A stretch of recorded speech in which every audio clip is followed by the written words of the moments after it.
Good Wednesday to you. I'm excited today. I woke up, ball of energy. Got my first ride of the season in today. Not on the motorcycle, but on the pedal portion of a bike. Got that ride in today and feel fantastic. Although I will say this, I forgot how different it is riding a Peloton versus actually pedaling your own, body up and down hills and such. But got a ride in this morning, feeling good after that.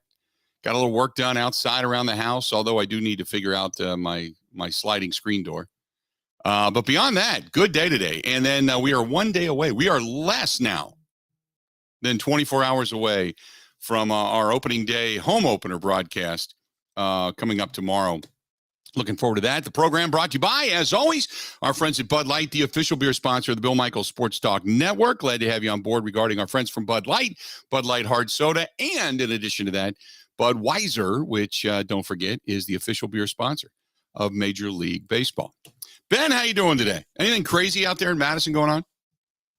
No, not really. Just a lot of chatter. I don't know if you saw the story of the umpire who got punched at a 12-year-old softball game. Yep. There was a lot of talk about Little League sports and fights and brawls. I have always said, and I feel strongly about this, my dad was a yeller.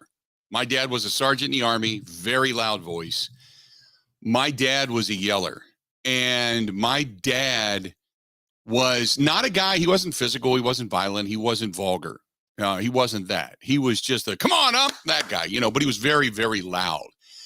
And I remember, and I'm going to tell the story because I'm only bringing it up because it pertains, but I was really good at baseball. That was my sport more so than football. And I was really good at baseball. When I was a kid, when I was in 8th grade going into high school, we used to have at any point in time scouts in the house. There were scouts that were there that were talking to us through my high school career. It just was.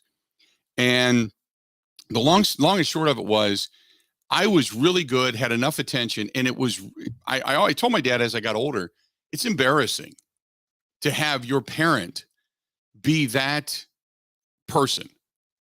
Now, my dad, there was a couple other parents that were pretty loud, but nowhere near like my dad was. My dad was the leader of the pack with the pack mentality. And it was embarrassing as a kid. And I, like I said, I told him that later on down the road.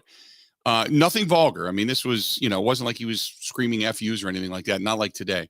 But I remember my dad got tossed out of a couple of ballparks and my dad was not allowed to return. When they saw him coming, they would say, we're not umpiring the game and your team is going to forfeit until he is gone. My dad was that guy. Never violent. Now, again, I'm just saying he was very loud. He was not, anything like today's day and age. But any parent that, or any athlete that attacks an umpire over a call I think should go to jail. That's just my philosophy. It's like, what the hell are you doing? You don't have instant replay. This isn't the pros, for God's sakes. And if a coach, because I've seen coaches get attacked too. And there are, by the way, there are far too many coaches. I applaud coaches because they're taking time out of their schedule to coach kids when a lot of people don't want to coach kids. However, some of these coaches act like they are Nick Saban, or they act like they are, Tommy Lasorda from years gone by or something. They're doing it for their own egos, and it's all the wrong reasons. But I've seen parents attack coaches. And whether the call is right or wrong, whether the umpires are right or wrong, and there are some umpires who have, the minute they put on a mask, they suddenly have the God complex. But it's to the point where it's ridiculous. Put them in jail. Build low minimum security jails where you go, and nobody wants them in their backyard, so it's never going to cure the problem. But put low minimum security jails on these in certain areas where you may not necessarily be in prison, but you got to go to jail and miss 30 days. You got to miss 30 days of work and then have to explain to your boss why you're missing 30 days of work. And that'll stop a lot of that. If you are so incapable of controlling yourself when it comes to arguing with an umpire, this isn't like a drunken bar brawl. This is an umpire in front of your kids. How pathetic a human being are you if that's what it comes to? I keep thinking to myself, just let them go have fun, let them play, let them learn the game. Now, when you get into high school and maybe you got scholarships riding on certain things, you want to be smart, you want to be competitive, you don't want to be that person that seems to be reckless on the field. Okay, maybe the foul here or the call there or whatever it happens to be, or if it's a big game, you don't want to lose. I get it, but what would prompt an individual to actually attack an umpire? You have to be the lowest form of scum and douchebag on the face of the earth to do that. I firmly believe that. And if I ever at a ballpark see anybody attacking an umpire, I will be happy to come out of the stands and defend the umpire every damn day of the week. Because there's not many people out there with the stones to do it, much less take the abuse from these moronic parents who have nothing better to do but scream and yell at their kids and scream and yell at umpires. It's unbelievable. So that's my take on it. I have no problem with it. And any parent that wants to come after me on it, then you're part of the problem. Look around. You're the douchebag in the crowd. That's just the way it is. I'm with you. Happy Wednesday. Happy Wednesday. I will say there is a space in the game for a mild boo at the MLB level. Just Angel Hernandez gets a horrible call, a mild boo, but nothing physical. Here's the problem with Major League Baseball umpiring. Fans, first of all, usually have a few in them. Secondly, balls and strikes, that's one thing, okay? Because you probably had a few. What you don't appreciate as a fan is that as many calls that could have gone your way probably have gone your way when you didn't deserve them. Usually they equal out. And you always have to remember that. And I've always been taught, don't let an umpire's call or an official's call dictate the game. If you're not winning or if you're not capable of winning beyond the call of an umpire, then you're in trouble. And they're human. Let's be honest, they're human. They're going to hold grudges. Anything then becomes close, you're not going to get that call. So don't be stupid. Don't be stupid. But I can't get over some of the stuff that goes on in Little League. We see it all the time, bad parental behavior, but I have always said there would be nothing like your kid going to visit you in jail because you couldn't control yourself and you punched an umpire or you went after an official on the field. Think about that for a minute. What'd you do today there, Johnny? Oh, I had to go see my dad or my mom. They're in jail. They attacked an umpire. Oh, my dad lost his job because he couldn't control himself. Yeah. Well, we don't want to put on the hardship of these people, so we don't want to discipline them. No. Let them realize that if you do this crap, you go to jail. If you assault somebody, you go to jail. It's not a fine. It's not 30 days, mandatory 30 days, go to jail, lose your job. You're a loser. You can't control yourself. Maybe you need a little bit more than anger management. Just a little bit more than anger management. Like I said, this isn't a drunken moron screaming in your face at a bar and spitting on you or, calling your wife names or whatever. This is a little league field. This is athletics. I mean, it's like, come on, man. Come on. So kind of that's where we go today. We start out, but by the way, speaking of good things regarding baseball, the Brewers won. The Brewers won. How about that? Is the pressure now off? Do we now breathe a sigh of relief? They get yet another 5-4 victory. Oh, it was so good. It was so good as opposed to watching some of these other teams, how they, which by the way, the Orioles kind of gave the Brewers that game. That Rowdy Tellez should not have been on first. The toss over to how a pitcher can throw a strike from 60 feet 6 inches, but yet on a slow chopper to the mound cannot throw the ball over to first base still is mind-boggling to me. And then Rowdy Tellez advances on the wild pitch and then is brought in on the ground rule double and ties the game up, and then the Brewers go on to win it. Look, we'll take it. It wasn't like they pounded their way to a victory, but they took advantage of bad situations and give them credit. Hopefully they get another win today. They come back home, get a win tomorrow. All is right with the world, and everything is back where it should be. So I'm excited for that. I watched a little bit of baseball. I saw San Diego yesterday. You got the Giants. I watched some of Cincinnati yesterday. You talk about a bad baseball team. Cincinnati, I know that they were all giddy because they got off to a relatively fast start, and they can hit the ball a little bit, but their defense, watching players in the outfield run into each other, pass balls, their bullpen just imploding, 10-5. They got beat yesterday. They got drilled. So that ended. Red Sox got a win yesterday, and it kind of goes on from there. The Cubs got another one. Break up the Cubs. They're off to a hot streak. Break up the Cubs. Fly the W, because you might as well fly it while you can, because you're still not that damn good. But the Cubs get a 2-1 win over the Pirates yesterday. So I guess all is right with the world right now. By the way, the Cardinals did get a win. They're 3-1 at the top of the division as well. 6-5. They knocked off Kansas City. So you take it, you move on, then you get the head-to-heads against the Cubs, against the Cardinals, Reds, Pirates, and you move on from there. So I'm happy with what happened yesterday. I'm feeling good about things. There is more shenanigans going on in the NFL. If I'm Commissioner Roger Goodell, first of all, I'm part of the problem. But at this point in time, I really don't want to answer my phone. Did you see the story regarding Tom Brady, the Dolphins, what was going on behind the scenes to manipulate his return as an owner and then to manipulate his return as the quarterback of the Dolphins?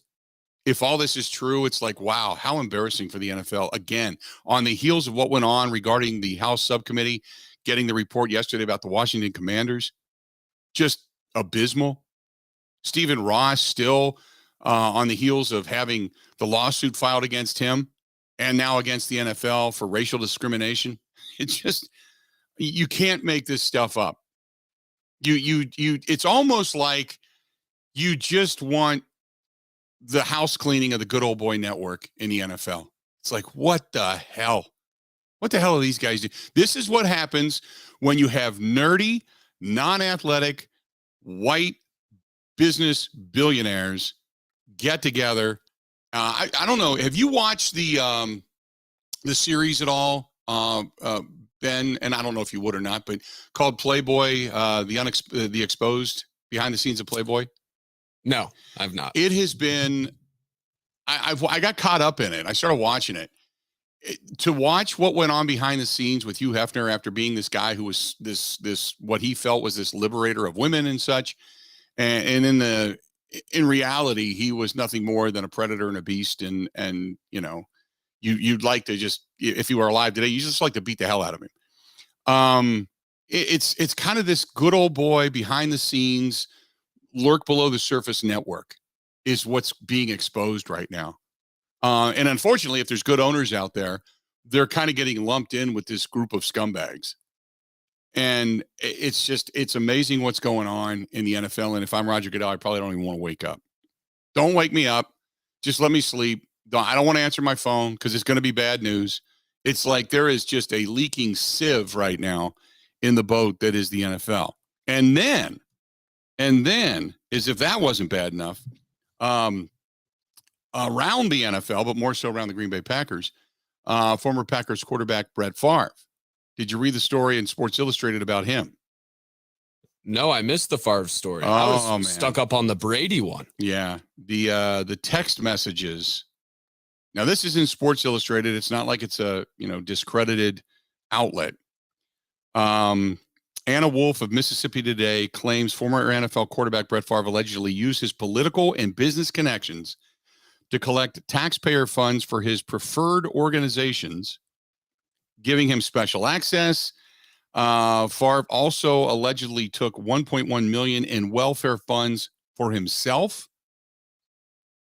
And there are text messages that basically stated that, the group text the governor, they wanted him to group text the governor and wants him to give shares for certain funds, but doesn't want to get anybody in trouble. He knew what they were doing was not proper. So it just, it just a bad scene for Brett Favre. Anyway, Laurie says, who give two craps about the Favre matter? Let's talk about preferred organizations from out government and school boards. What? Laurie, we don't get into a whole lot of that, but okay. If you want to bring it up, bring it up. But anyway, when you look at the Favre situation, oh man. Favre said reportedly, call me crazy, but my goal is to take home $20 million when it's all said and done. That's like the dagger text. All of this is starting to come out. And because remember, there was some public funds being shuttered his way. There was some of the PPP money for one of the foundations going back to when COVID broke out. And some of these funds were being allocated and kind of funneled to these, quote, organizations. But Favre was apparently, at least according to the reports, pocketing the money. And it's a really, really bad look, for lack of a better term. So that's going on as well. So there's a lot to nosh on. The Brewers get a win. After the Brewers win, for those that were really, really up in arms yesterday, did you breathe a little easier? Did you breathe a little bit better? Are you okay today? Did you wake up not having so much angst like people did yesterday after the first loss to the Baltimore Orioles? Are you okay today, or are you just now holding your breath until later tonight hits, and then all of a sudden you're back on the I can't believe this, I'm going to find a tall bridge and jump bandwagon? Stay tuned. We got a lot of the Bill Michaels Show yet to come. We'll be back right after this. This is the Bill Michaels Show on the Wisconsin Sports Zone Radio Network. Buy more, save more with a patio door. Wait, what? Right now, at Pella Windows and Doors of Wisconsin, the more windows you buy, the more you'll be saving by adding a patio door. Miss Della from Pella? Please, call me Gina. Okay, Gina Della from Pella? Like, I was told there'd be no math. Like, that's okay. Pella Windows and Doors of Wisconsin makes it easy. Now through April 30th, when you buy 3 Pella windows, you'll save $500 when you add a patio door. Buy 6, save $1,000 with a patio door. Buy a dozen Pella windows, save $2,000 when you... Add a patio door? Correct. And along with 6 full lines of windows, traditional to contemporary, Pella of Wisconsin has financing to fit most any budget. Awesome. Buy more, save more with a patio door, but only through April 30th. Set your free consultation today at PellaWI.com. Certain restrictions apply. See showroom for details.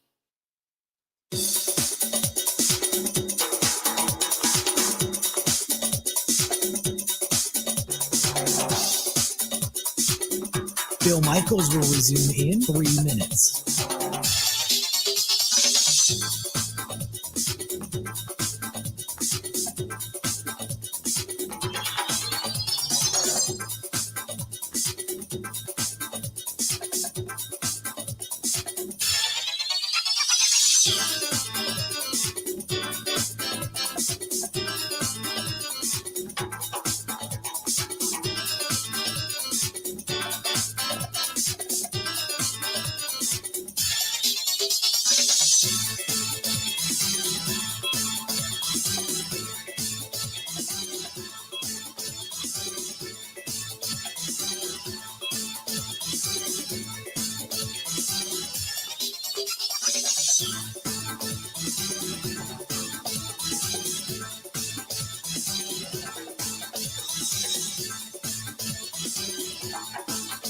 Bill Michaels will resume in 2 minutes.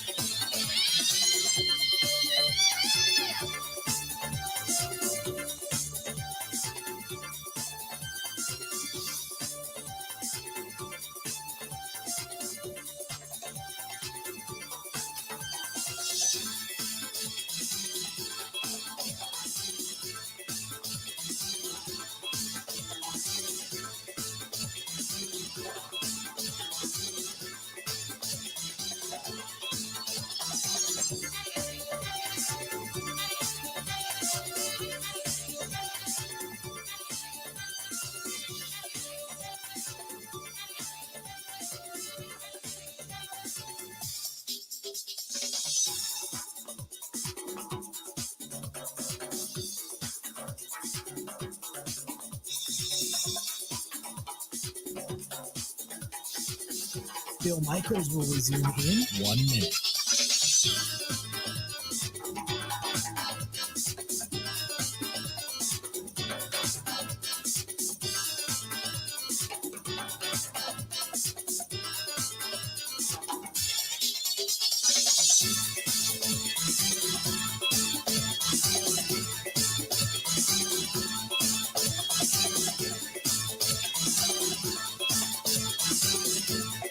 Bill Michaels will resume in 30 seconds.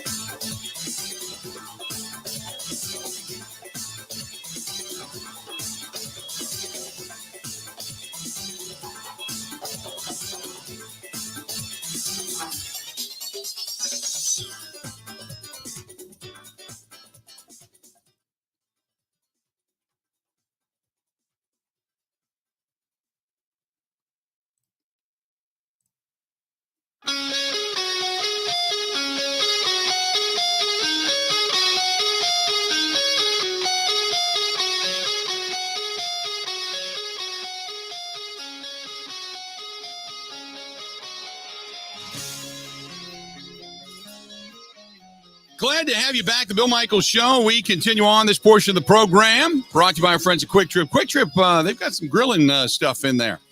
If you have not been to your local Quick Trip as of late, they have the pork fillets, bacon-wrapped pork fillets that you can grill up. They're 99 cents a piece, and you can grill them up, limit 5, by the way, when you're heading down to American Family Field. Now, tomorrow might not be the most conducive day for grilling. Now, the weather forecast keeps getting worse. Thank God we got a roof. Thank God we've got a roof. But if you're going to do some grilling at all this year, tailgate season's upon us. Stop into your local Quick Trip, grab the brats, the hot dogs, the pork fillets, whatever it is your heart desires, even some of the pre-cooked food. Maybe you're taking it home to watch the game. Pizzas and such, they have that. To the beer cave, they've got so much good stuff from our friends at Quick Trip. And they always say, don't forget, use your Quick Rewards card and your phone number. And I love it when you go in, you type it in, you go, okay, here's the phone number. You pump some gas, you go inside, you get a couple of things, and you throw in that cheeseburger, and then they say, oh, the cheeseburger's free. Oh, that's the best tasting cheeseburger you can possibly get. That's just awesome. Love the cheeseburger. There you go. 877-867-1670, 877-867-1670. If you want to hit us up, feel free. So, boy, there's just so much going on. So, Ben, let me ask you this. I want to go back to the Dolphins story and the manipulation that they wanted Tom Brady to come into ownership with Stephen Ross, and then as a retired player, and then manipulate his way back to play, to talk the Buccaneers into allowing him to go play for the Dolphins, going over to the AFC, so he could compete against the Patriots in their division, make the deals, make the trades, all that kind of good stuff. And everything that was going on behind the scenes. And then what became the fly in the ointment was because they didn't want Brian Flores. There was talks that they wanted a white coach.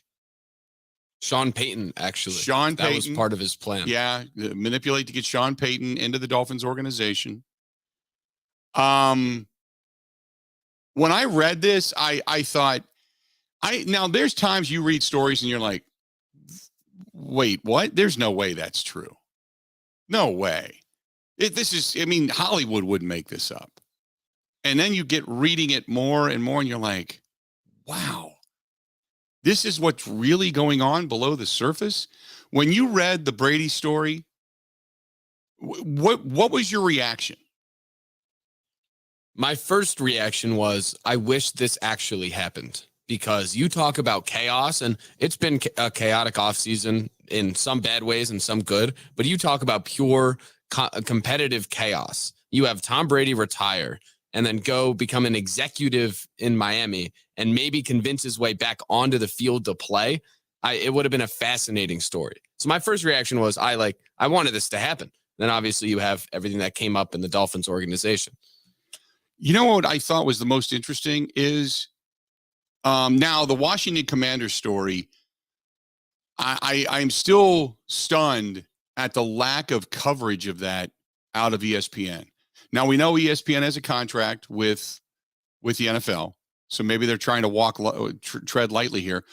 But I am stunned that it's basically a blurb after everything that's been stated.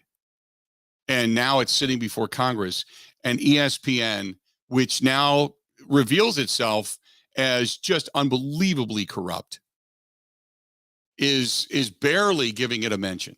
I mean, this is breaking news across the bottom of the screen, because if this story turns out to be 100% true, or even a shadow of truth, this is a big story, a big story.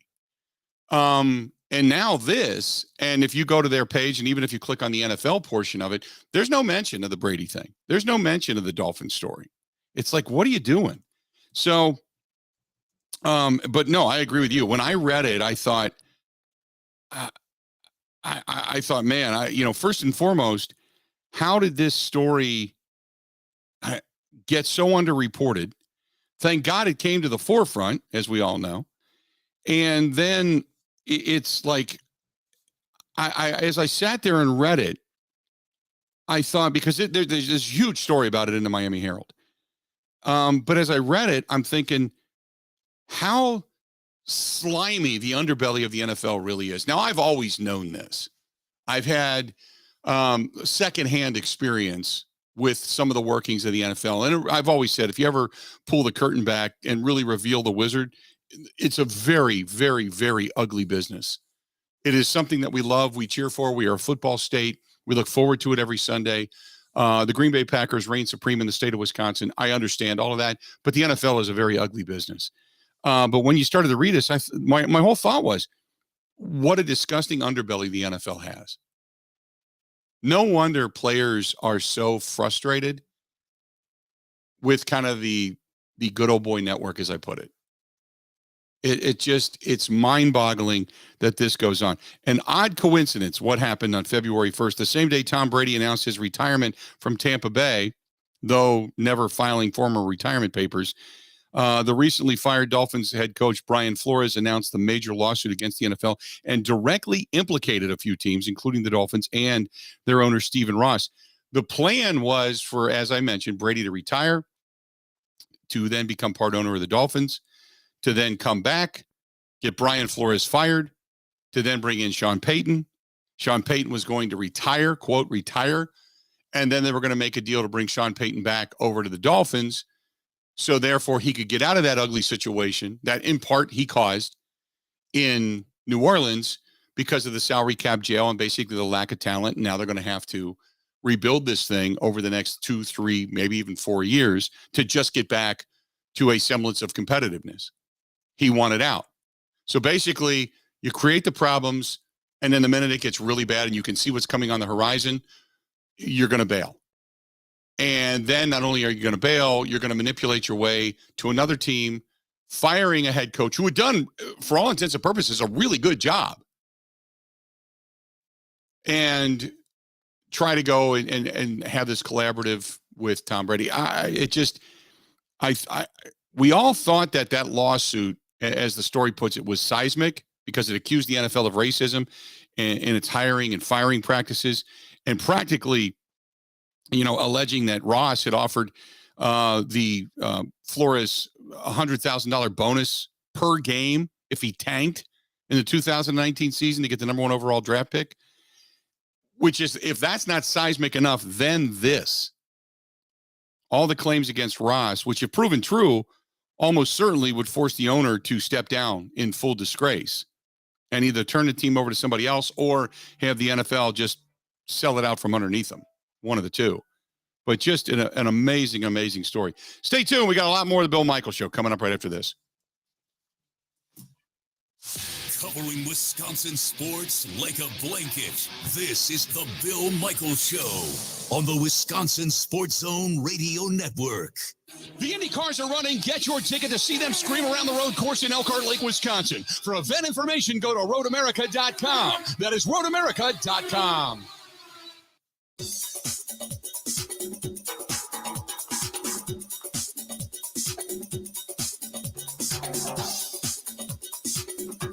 Bill Michaels will resume in 5 minutes.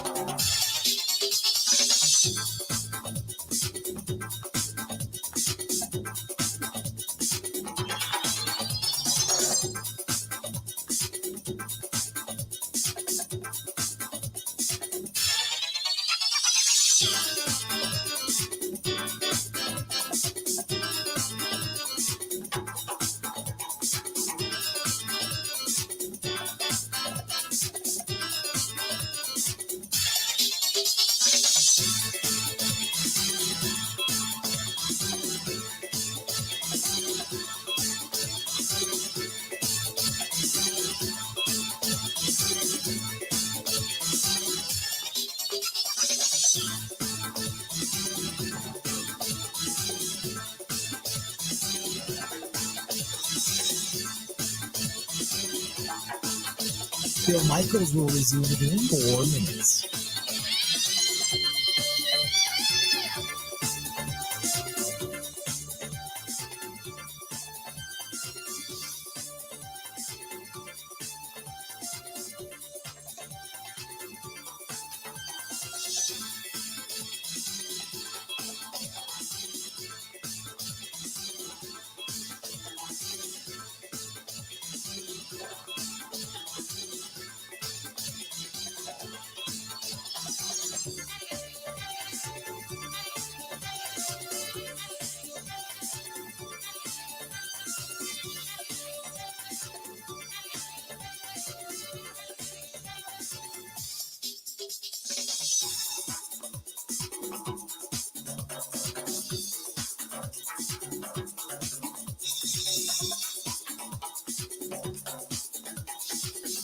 Bill Michaels will resume in 3 minutes.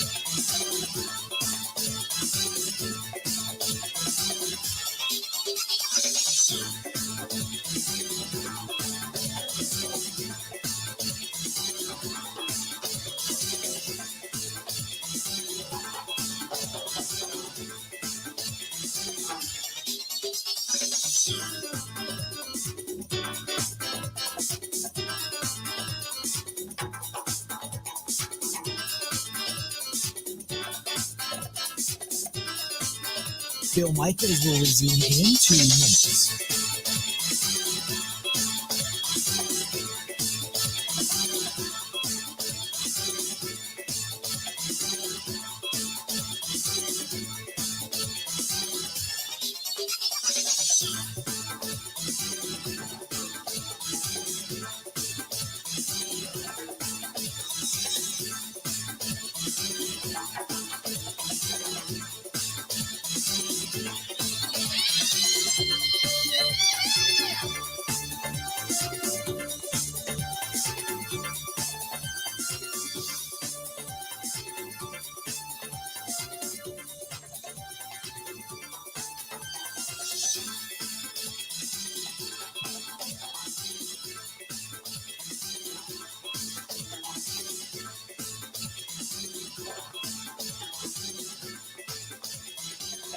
Bill Michaels will resume in 1 minute.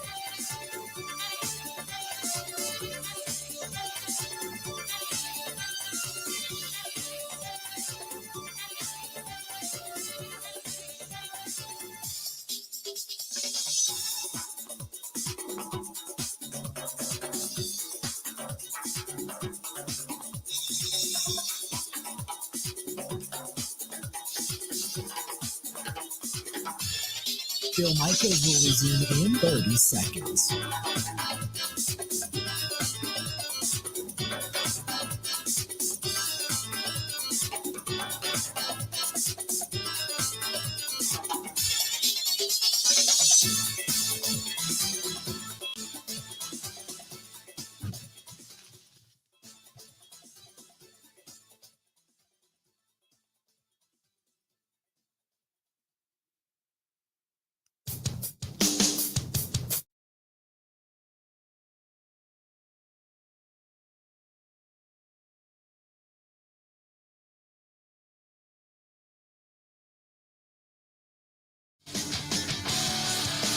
On a day like today, I say thank you so much to my buddy Dwayne up at Dwayne's Cover It All in Wausau. Why?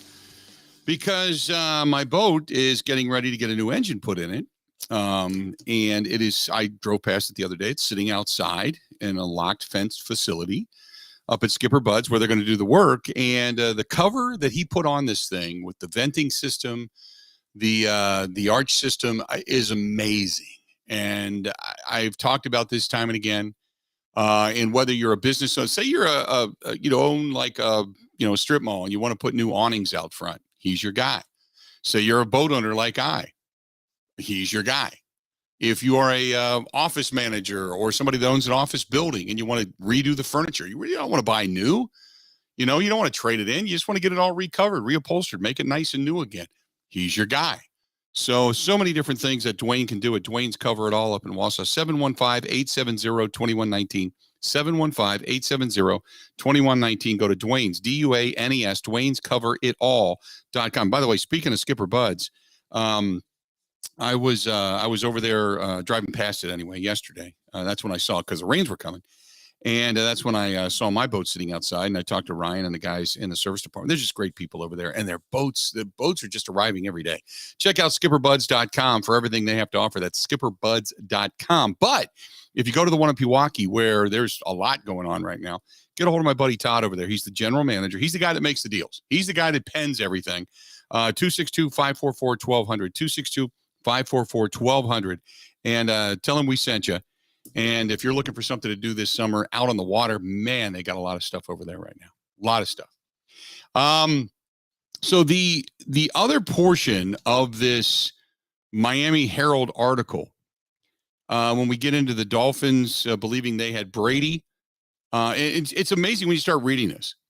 So this talks about how Brady and fashion model wife Giselle were among guests before a recent Super Bowl party, a lavish birthday party for one of the owners in waiting for the Miami Dolphins at the home of the Miami Beach billionaire Wayne Boyce. Kevin Hart was there. Cardi B was there with 15 bottles of the pricey Armand de Brignac. I don't even know how to say it. Champagne. Brady and Beal partied together at the Kentucky Derby. Brady was building a $20 million mansion in the Indian Creek, the exclusive enclave in Miami where Don Shula used to live. The real-life soap opera, as they put it, was an advance with details in this week's Boston Globe story by Patriots writer Ben Volen. The report states that the Dolphins were prepared to announce just before the Super Bowl that Brady was going to join the club as a front office executive, perhaps president, and as part owner. The plan was to have Brady then unretire and play again for the AFC East rival of his Patriot days. After he spent 2 decades tormenting the Dolphins, he would then play against the Patriots. The Dolphins believed having Brady would then lure Sean Payton into the system. Brady insisted on a veteran, accomplished head coach and getting rid of Flores. Payton and Brady, longtime friends who share the same agent, wink, wink, nod, nod. Quote, the lawsuit messed up everything. The plan to hire a white coach and a white team president without going through the Rooney Rule probably would not fly once the Dolphins were being sued for racial discrimination. And then it goes on from there. How about all of that? How about all of that? All of that is going on in Miami while you've got Daniel Snyder, the scumbag of scumbags, taking place in Washington, D.C. It just, like I said, if I'm Roger Goodell, I don't even want to wake up. I don't want to answer a phone call. And if there's a knock at the door, chances are it's going to be U.S. Congress. It's going to be the sub-House committee subpoenaing him to come to D.C. And one of the things that I took away after I reread that 20-page letter in the House subcommittee on the investigation into the Washington Commanders, I keep going back to the fact that in there it specifically states the NFL was not cooperating with the investigation. And it keeps leading me to believe if the NFL is not cooperating, why? Are you, one, protecting one of your own? Or two, do you have something to hide? That's the only reason you would not be cooperating in an investigation into a hostile work environment, sexual harassment, and now obviously you would be looking at probably something in the realm of interstate commerce illegality. You know, it boggles the mind. 877-867-1670, 877-867-1670. So yeah, as Ben stated a little earlier, happy Wednesday. So, Bill, Adam Schefter did break some news and tweet about something today. Uh-oh. Did you see it? I have not I hope yet. You didn't. I want you to guess what it was. In the grand scheme of all this chaos and all of the stuff that's going on under the surface. Well, I do know about something. that he finally apologized for his tweet regarding Dwayne Haskins. By linking people to his podcast. Correct. Yes. Yes. Yeah, how about that, huh? And I didn't tell the story yesterday. Have you ever met Adam Schefter? No. You couldn't meet a more arrogant douchebag on the face of the earth if you had to. I give him all the credibility. I'll defend him because I think he is a good reporter and he knows things. He knows people. He's got a great way of getting involved in organizations and getting in with general managers and agents. I give him all the credit in the world. Doing his job, he does his job. But I've had him on the show, and he acts like he's the king of all. He's the guy that he would be in a bar where he would just be a jerk to you. You know, you just buy him a drink, say, "Hey, Adam, great job." And he would look at you and go, "I don't drink that." You know, he'd be that guy. He's just the most arrogant douchebag I've ever met. And I've met a lot of idiots in my day doing this job, but he's right there at the top of the list. I did an interview with him in Phoenix, and it was like a pain to get him to come over. And I sat down with him and I just asked him a few questions. He went, "Yeah, no." He's right up there with Joey Votto. I know people in Cincinnati love Joey Votto. He's an ass too. There's a whole ship that I'd like to send out to sea and have a bunch of the idiots on it. And those two guys, I hope, would be steering the ship. So anyway, getting back to the original discussion, what did he tweet out today? What news did he break? So I would have to say, is it an Aaron Rodgers story? No. I don't know how much of an actual story it is, but 1 hour ago, Schefter tweets, Washington Commanders announced that social media influencer Katie Feeney will be the team's first ever, quote, Commanders social media correspondent. Wow. The partnership is believed to be the first of its kind in the NFL. Wow. On the heels of what came down yesterday, does it not seem like ESPN is in full protection mode of the Washington Commanders or him? Let's get Schefter to tweet something nice about us after the bombshell drops so fewer people read that. Because yesterday when this whole thing came out, I kept thinking to myself, I kept waiting for this. You have to announce this. You have to put this out there. I kept waiting for it. And it never happened. I kept waiting for the NFL or ESPN or somebody to make a discussion of this. And it never happened. And it was so fascinating to me because I'm like, why are they not covering this? This is bombshell news. You don't get House subcommittees to write up these kind of reports via investigations if they don't have substantial evidence. It just doesn't happen. And then for them, there's no breaking news, nothing. But today there's breaking news everywhere that Derek Carr signed a 3-year extension. Okay, great. But that's not breaking news. Breaking news is you've got an NFL owner cooking the books, sexually harassing women, lying to the rest of his partners in the NFL not cooperating via the investigation. Where is this 4-letter network? And then that today? Granted, that's terrific in the advancement of women within the sport. That's awesome. But this seems like you're trying to fluff up a turd. You know what I mean? I go back to the saying my dad gave me when I was a kid. You know, he said, "Son, you can polish it, you can paint it, you can put perfume on it, but a piece of blank is still a piece of blank." And that's what it seems like he's trying to do to the Washington Commanders. They're still turds. There's nothing new here. So I don't know. Maybe, am I wrong here? No, you're spot on. I saw some discussion yesterday.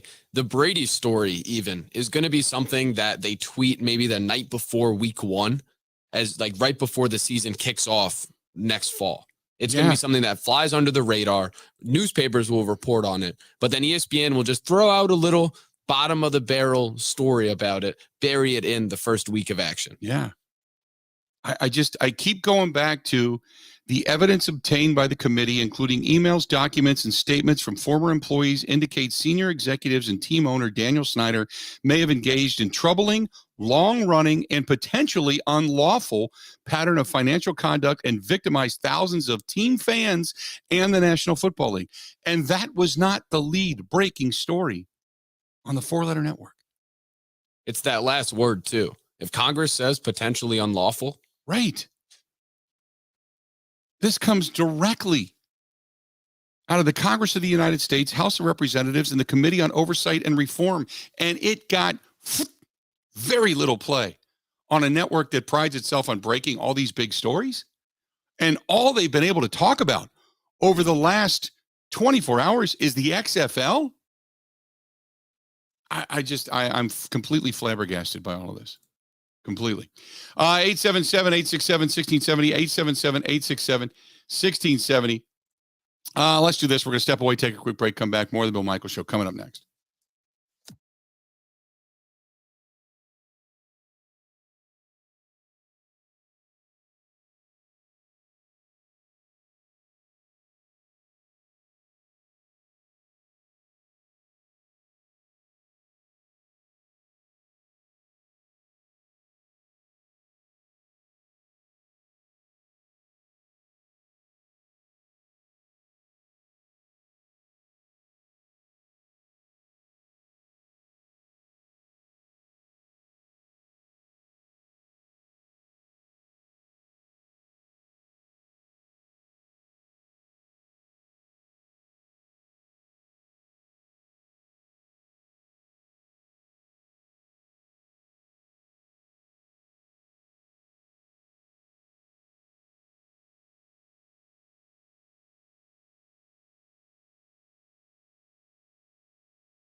Our friends Joe and Ellen Hennis in Sloppy Joe's and Smoke on the Water. Smoke on the Water, when they finish that downstairs, that banquet facility out in Okauchee, oh my goodness, that is beautiful. Holy moly, beautiful place.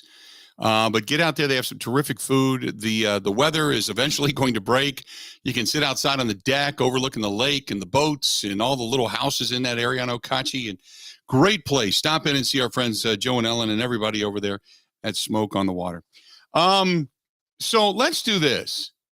Let's do this because coming back after the top of the hour, with the headlines that are out there, let's do kind of a see what the actual coverage is, if you will, from the four-letter network, who is to be shamed at this point.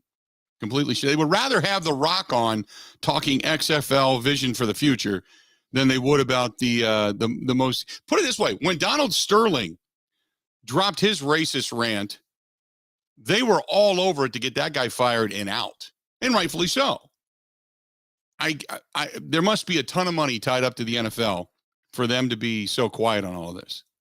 So let's do the over and under on headlines regarding the NFL, regarding the four-letter network, and we'll see how far down the biggest stories really are as they bury things to try to, in some way, shape, or form, protect their invested interests. It's not as if they're rolling in money right now after you saw the hit that Disney took after everything that's gone on in Disney. 877-867-1670, 877-867-1670. Jason says, this is the reason I listen to this program, because it's real, it's unadulterated, and I love the fact that I used to be an umpire and you would defend us. Jason, you the man. You the man. You've got, this one's from Kathy, who says, my husband used to be an umpire and had a parent bring a ball bat to a parking lot to intimidate him before a game, knowing he was going to be their umpire. It was years ago. Okay. Yeah, again, going back to the start of the show today, anybody, it's youth athletics. If that's can you imagine what your kid's going to grow up to be, seeing you act like such an idiot, whether you're a mother or a father, and this is what you're doing when it comes to your children's athletics? Come on. People got to be better than that, right? They just have to be. You can't be this crazy. What else do we have here? We got so much today. This is a good day. It's a great start to the day. By the way, great start to the day. Scott says, today's my Friday. I'm going to the game tomorrow. Oh, good for you, Scott. So, Scott, though, are you coming down to see us ahead of time? Are you coming down to see us ahead of time? Because we're going to be at Stenny's. You can come down early. The game's not till 4:14, remember. So parking lot's going to open, 2-3 hours ahead of time? So 1:30? Come on down. Hang out with us for a while. Enjoy the show. Take the shuttle over to the ballpark. After you've gotten some good food, maybe a Bloody Mary to start your day, a couple of beverages, head over to the ballpark, walk right in. Now, tomorrow's forecast for Milwaukee, a high of 41. Winds, we're not going to have any rain, but they're talking damage from straight line winds, 40 miles an hour plus. Why in the world do you want to go outside and tailgate tomorrow? Come on down, sit inside, enjoy the program, watch some things on the TV, all the lead up, all the fun and frivolity that is the home opener for the Milwaukee Brewers. And then after that, head on down to the ballgame on the shuttle. That's the way to go. Looking forward to tomorrow. What time does Stenny's open tomorrow? My guess would be 10 a.m. We go on the air at 10, maybe earlier. I haven't even checked. That's a great question. During the break, I will text and I will find out. Never thought to ask that question. That's a great question. Pac fan wanted to know. Pac fan, you're all over it. This is the reason, listeners, you're so much more intelligent in so many areas than I am, and I appreciate that. I really do. This one's from Joseph, who said, especially because a lot of Little League officials are donating their time and the parents still harass them. And again, there is a lack of good quality coaches that really want to teach youth today the ins and outs of sports, that love sports and want to pass that love along. A lot of guys do it because they do love it and they want to work with kids, but a lot of times it's their own kids. And it's all about living vicariously through their own. Some of these coaches it's Little League. It's Little League. Don't act like you're getting paid $7 million a year. Don't act like you're the biggest, baddest, and best on the block. And it really, I see it all the time. I will stop on a Saturday and watch up the street from me. There's some athletic fields. There's infinity fields down the street from me. There's another ballpark up off of Capitol Drive. And I'll just stop there and watch some games. I just enjoy it, just hanging out. Because it takes you back to what you used to do. And I just enjoy watching a game of baseball. Sometimes at its purest form is the best way to get back into it. If things in the pro level start to disgust you. And you just go and watch it for what it was. Just kids that wanted to play the game. So I'll do that. Same thing with football on Friday nights. I do that too. Local high schools. I'll just stop in and watch a game and just kind of enjoy myself. But I agree with you 100%. 100%. 877-867-1670. 877-867-1670. Hit us up. Pac Fan says, and don't forget that they covered it a ton when the Redskins story about them without holding ticket information or ticket money, shall we say, from teams a week and a half ago when that story broke.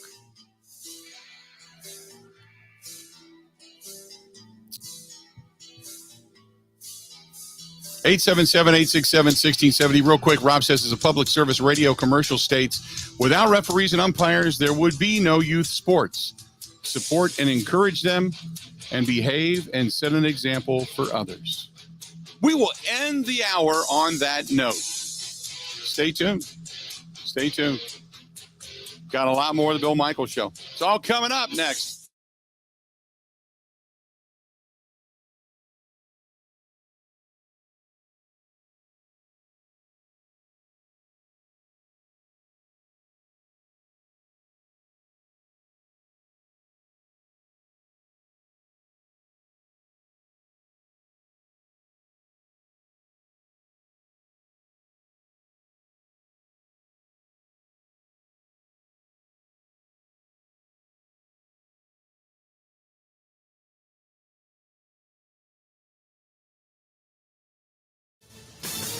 This is a Wisconsin Sports Zone update. Well, last night in Baltimore, the Brewers would get a 5-4 win over the Orioles after Andrew McCutchen had a 3 RBI night. Willie Adames scored 3 times, while Milwaukee's bullpen, which did not come without drama, including Devin Williams loading the bases with no one out in the 8th before proceeding to strike out the next 3 batters, and Josh Hader picking his second save-up of the season for the Brewers to get their win. Manager Craig Counsell talks on their victory. A lot of guys made some big pitches. We get some big hits around the lineup. Obviously, McCutchen had drove in some runs. I thought Willie had a great game. Yelly's really swinging the bat well, which is a huge thing for us. So it was a good win, man. It was hard fought, tough game, entertaining game for sure. The Crew back at it tonight for the rubber match against the Orioles. First pitch, 6:05. Wisconsin basketball may have found his backup point guard for next season and beyond. Former UW Green Bay guard Kamari McGee announced he is transferring to Wisconsin. McGee started 21 games for the Phoenix, averaging 11.6 points, 2.8 rebounds, and 1.9 assists for Coach Will Ryan in his one season in Green Bay. Rural Mutual Insurance, keeping Wisconsin strong. As a proud sponsor of the WIAA, they care about your community like you do. They believe the communities that support their athletes are the true champions. Visit ruralmutual.com/WIAA to learn how they support high school athletics. Rural Mutual Insurance, keeping Wisconsin strong.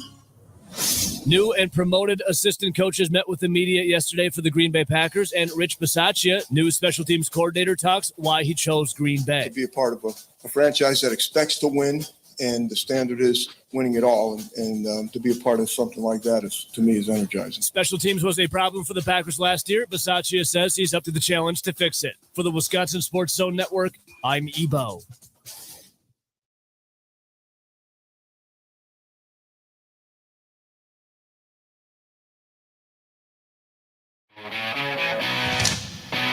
How we looking? Bill Michaels Show, hour number 2. We're glad you're here. Thanks for hanging out with us. We certainly appreciate it. This portion of the program brought to you by our friends at New Mail Medical. Give them a call, 414-455-4451. That's 414-455-4451. I do want to talk some Brewers baseball real quick because yesterday the Brewers got a win, knock off the Orioles 5-4. Some clutch hitting yesterday. You saw, Colton Wong, I know, every time he comes to the plate, people are tweeting, and he's struggling. He's off to a relatively slow start, over 5 again yesterday. A couple of strikeouts, didn't look good in the leadoff position. I get that.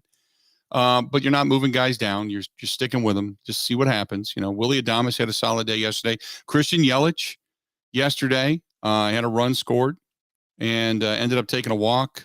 His on-base percentage is really good right now, really solid. So, look, if he's going to continue to be right around the 300 mark, I'll take it every damn day of the week. Andrew McCutchen just continues to impress. 3 RBIs yesterday. Had a couple of hits, 2 for 4. Just a big day. Andrew McCutchen, what a pickup. I mean, again, it's too early to go overboard on something positive. It's too early to go completely DEFCON 1 when it comes to negativity either because it's so early. But Andrew McCutchen's just been solid. And, what I have found is that I think just after listening to McCutchen the last couple of days, what a leader. In baseball, it's so difficult to grab that intangible, but just what a leader. I really like Andrew McCutchen. I always when he was with Pittsburgh years ago when they would come to town, and he was the king in Pittsburgh, and you try to get an interview with him. It was always extremely tough. And there was one time they were here, and I got 5 minutes with him on the field. And just at that point in time, I thought he's quote the enemy, so to speak. But I thought, man, what a good dude, man. Just what a genuine, from the heart guy that gets it. And, even when he left Pittsburgh, I was still kind of, looking over his career and thinking, man, I hope he can just catch on. You want to see a guy like that have a really good, long, sustained career and then reap the rewards of that. And, obviously he had some down years offensively, and everybody said, well, the game's passed him by. He's, at least early on, he's found a little bit of a resurgence inside that Brewers clubhouse. But just what a good guy, man. Just to listen to it. Nothing's changed about him. Nothing. If anything, he's more humble, but he was always humble. So just a guy you can root for. Rowdy Tellez getting on. Obviously, that chopper back to the pitcher. Throw over to first base. Rowdy Tellez. I will say this. Did you see that game? Did you watch it, Ben? That big boy got up and over, didn't he? Yeah. He got up. Toe tap. Yeah. Came down, tapped the bag with the back end of his foot. Although how Baltimore did not ask for a replay of that, because that was close. So weird. That was close. Because it looked like the first baseman who had his toe on the bag grabbed the ball on the ground prior to Rowdy Tellez tapping his toe on the base, which would have then had him out and thus ended the inning. Correct me if I'm wrong. And the run would not have scored. So, and then obviously from there's the wild pitch. Tellez goes to second. Next man up, being Hunter Renfroe. He doubles, drives into on the ground rule double, drives in Rowdy Tellez, and then ties the ball game up. But that game would have turned had they actually called for a replay. I couldn't figure out why they didn't call for a replay. I seem to think he would have been called out. Others say no, the tie goes to the runner. Okay, maybe we get down to frame by frame seconds, but I thought for sure that that would have been an instance in which if somebody was there watching nothing but replay in a stadium, they would have buzzed the home plate umpire and said, "Give me a second." That would have been it. But hey, I'll take it. Brewers get a win. The record now sitting at 2-3 on this very young season. Back at it again today. So I'll take it in a heartbeat.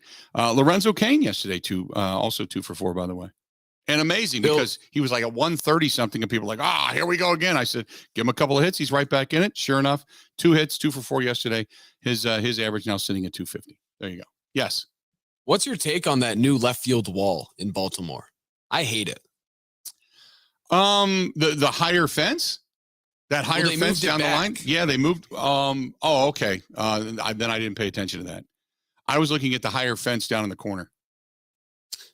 I think it was Mancini where someone hit a ball to the left yesterday that would have been out with the old fence. Because I saw, it just looks weird. I saw the ball that came off the wall that was played so brilliantly by Christian Yelich and holding the rudder to a double and really made it look easy. Because I'm thinking to myself, God, throw the ball in. He was just taking his time. And my first thought was Bull Durham, in which he says, you lollygay the ball back into the infield, And I'm thinking to myself, don't lollygay.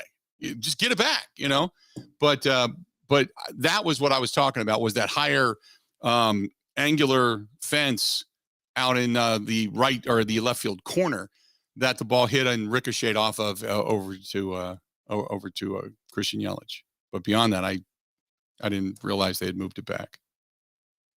So anyway, it's Camden Yard still holds a special place. It just does. I've never been there. I have to admit that. I've never been there. But I just go back to when they opened it. It was one of the first new retro stadiums. It was one of the first ones because it's 30 years old, which makes me feel really old. But it's 30 years old and still looks like brand new. It's that red brick, very similar to what they have out in San Francisco. It's that red brick. It's nostalgic. It's what old stadiums looked like and what this new stadium was made to look like. And there's still just a special place for that play. And obviously, with Cal Ripken Jr. and, breaking Lou Gehrig's record and such, there's a specialness to it there. But yeah, it's just such a cool place. It was one of the first retros. And I really like Camden Yards. 877-867-1670, 877-867-1670. Give us a shout. Should you want to chime in, feel free to go ahead and do so. But now you were never on the, oh my God, the sky is falling bandwagon to begin with, Ben. But the win yesterday, when the Brewers got the win, Hader looked solid. They closed it out. Did you breathe a little easier? Yeah, I'd say so. I mean, I think my easier breathing comes from seeing Christian Yelich hit more than them winning the game necessarily. Right. But I think there are positive signs. I mean, I knew McCutchen would bring something, but when he was in Philly, he was forced to take a lot of strikes because he was the leadoff guy, wanted to work counts. Right. He's talked about now that he's here, he's just trying to hit fastballs. He did a lot of work on which pitches do I actually do damage on, and it's working. I think that was a huge pickup. So the fact that they're hitting the ball, especially recently, is a good sign, and the middle of the lineup more than anything. And this one's from Tom, who says, and by the way, can we give some props and kudos to David Stearns for putting this team and the personnel in position to compete every year? Yeah, absolutely. Completely agree with you. I mean, look, in the market they're in, the payroll they have, and one of the things of note yesterday that I thought was interesting, I was out listening to the game, but I was listening to the broadcast I've got Sirius XM. So I was listening to the broadcast, and every stadium for a game is broadcast by the home team. So I'm listening to the home team's. By the way, have you ever listened to that, Ben? Just listen to broadcasts around baseball? Yeah, I do it all the time. I have MLB TV, so I'm all over the place. The radio-wise, they all sound the same. Well, I tell you, there's a drive. Get up. It's all these guys in their 30s. It's no personality. They all try to sound the same. I really did at one point think to myself, why are they playing a Baltimore commercial on the Brewers radio network? And then realized I was still listening to XM when I got back in my car. They all sound the same. And so anyway, I digress. But I was listening to it, and they were talking about the Brewers in such an incredibly positive light, because they said, look, yeah, the Brewers have not necessarily gotten to the promised land. And there is this, this surge of fan base that says, hey, look, it's time to win it. If you're not going to win it all, what are we doing? But they were giving the Brewers credit, saying, look, this is the smallest media market in the league, the lowest payroll in the league, and the only teams they've lost to in the postseason have been the teams that went on to win the World Series. So it's not like they're caving to chumps who then go on to get blown out in the next series. They're losing to the World Series winners. So, you can say the Brewers have not necessarily gotten to the promised land, but the buzzsaw that they've run into has been the champions. That's a little bit of a feather in your cap if you're a Brewers fan. That's not bad. The only time you're losing in the postseason is to the eventual tournament of champions, so to speak. So it was rather interesting. And Drake, you're right. When you talk about guys like Bob Uecker, you go back to the days of Jack Buck, and again, I know it's different. The Cubs have a good broadcast. I love listening to Ron Coomer. He cracks me up. But Pat Hughes, you listen to certain broadcasters, the more experienced broadcasters have a distinct tone, tenor, delivery. They're comfortable. They have things and experiences to talk about. Today's day and age, they don't have stories. They don't have the ability to paint a picture. They talk about stats. They talk about sabermetrics. Maybe if you're a bettor, it's great to listen to the game. But the art of baseball is the storytelling ability and the ability to paint a mental picture and bring the listening fan into the game. There's an art to that. Uecker has done it for decades. He can tell you a story while delivering you the game. Almost there are times where, and years gone by, when I first got here in 99, where Uecker was the game. It was a 4-hour Bob Uecker tell-all of story after story after joke after story after joke. Oh, by the way, there's play-by-play because the Brewers sucked.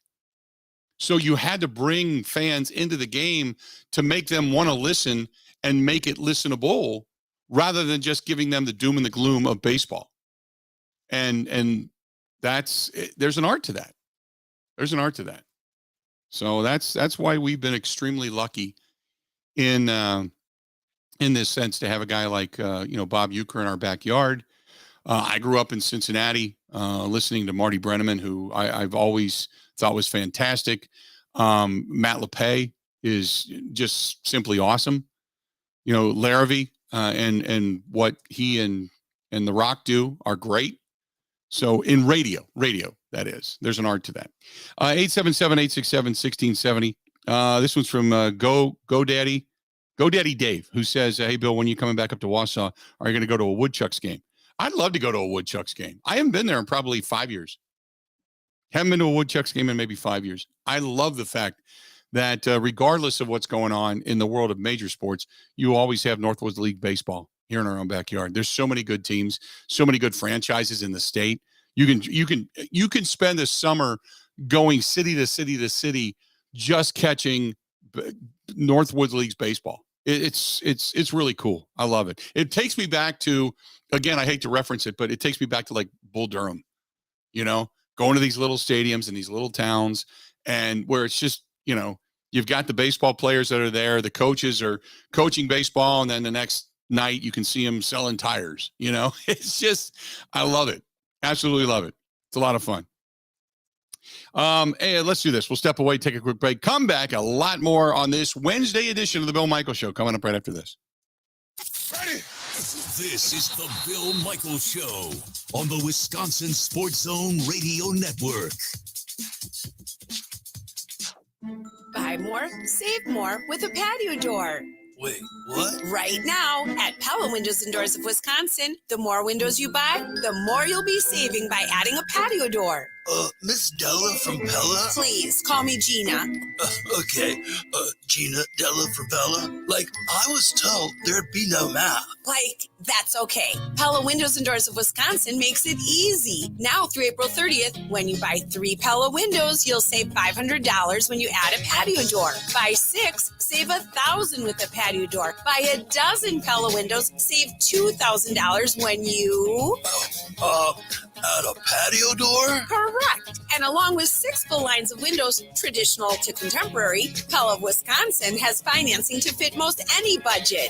Awesome. Buy more, save more with a patio door, but only through April 30th. Set your free consultation today at PellaWI.com. Certain restrictions apply. See showroom for details.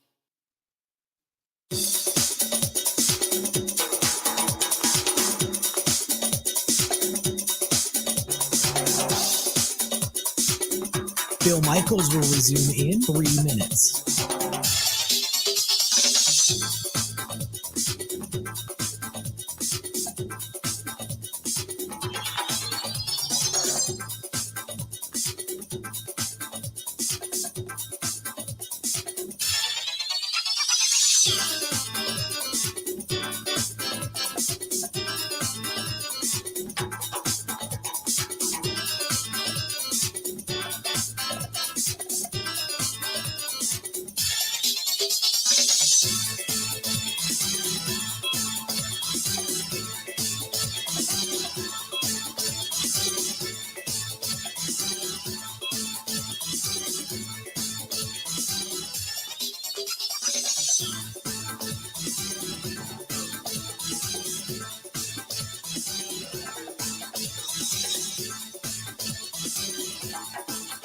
Bill Michaels will resume in 2 minutes.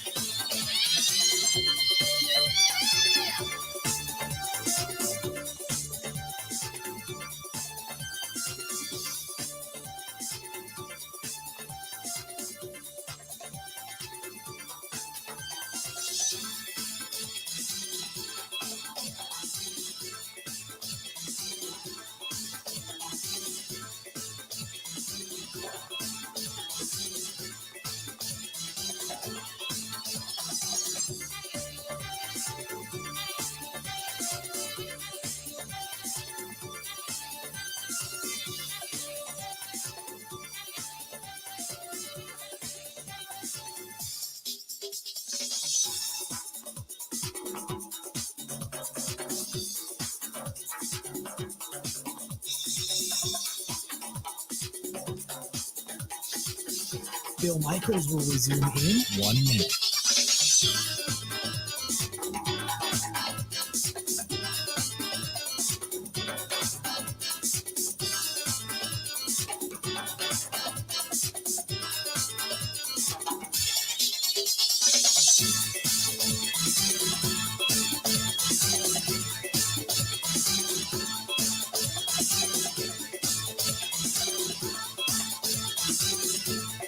Bill Michaels will resume in 30 seconds.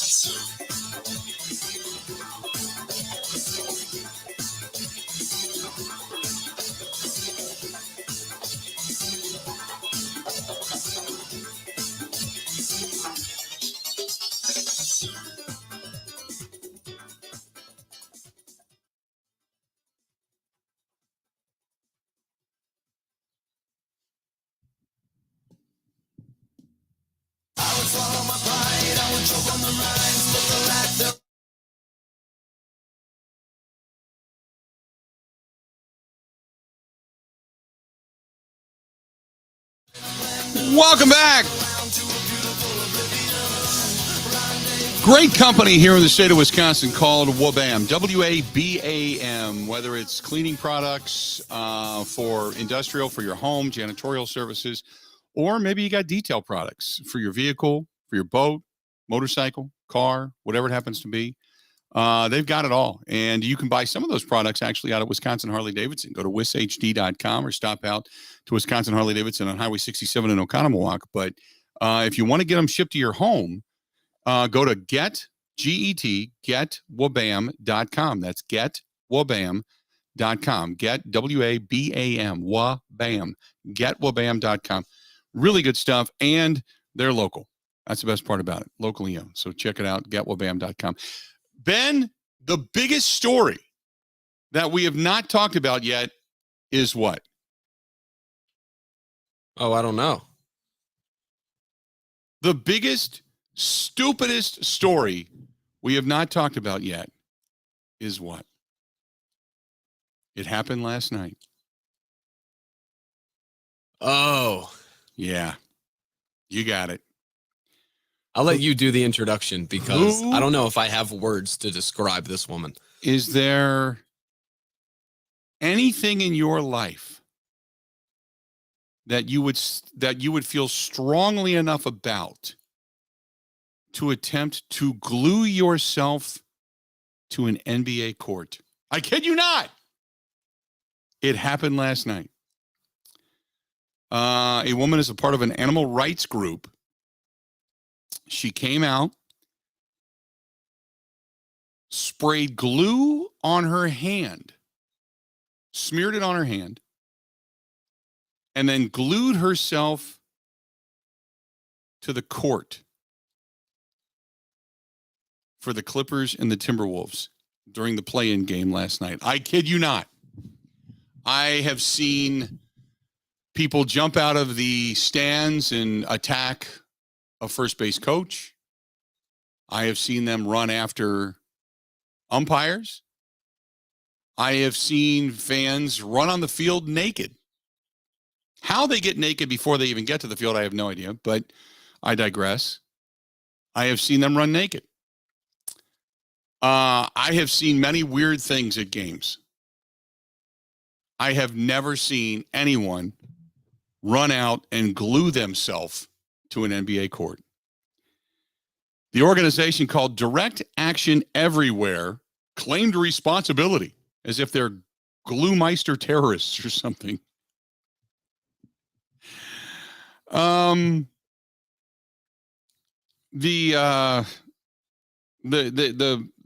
group said that was in response to a video that was released earlier in the day that allegedly showed an animal rights issue at Timberwolves owner Greg Taylor's egg farm.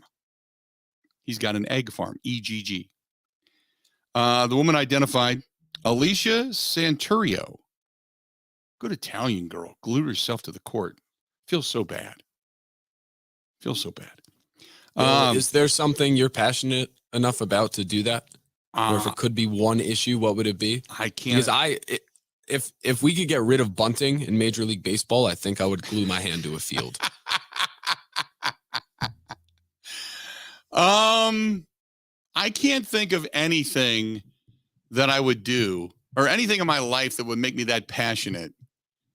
Now, if we're going to the extreme, if somebody's got your family held hostage and telling you to do that, or we're going to kill all your family members. Okay. There's a done deal there.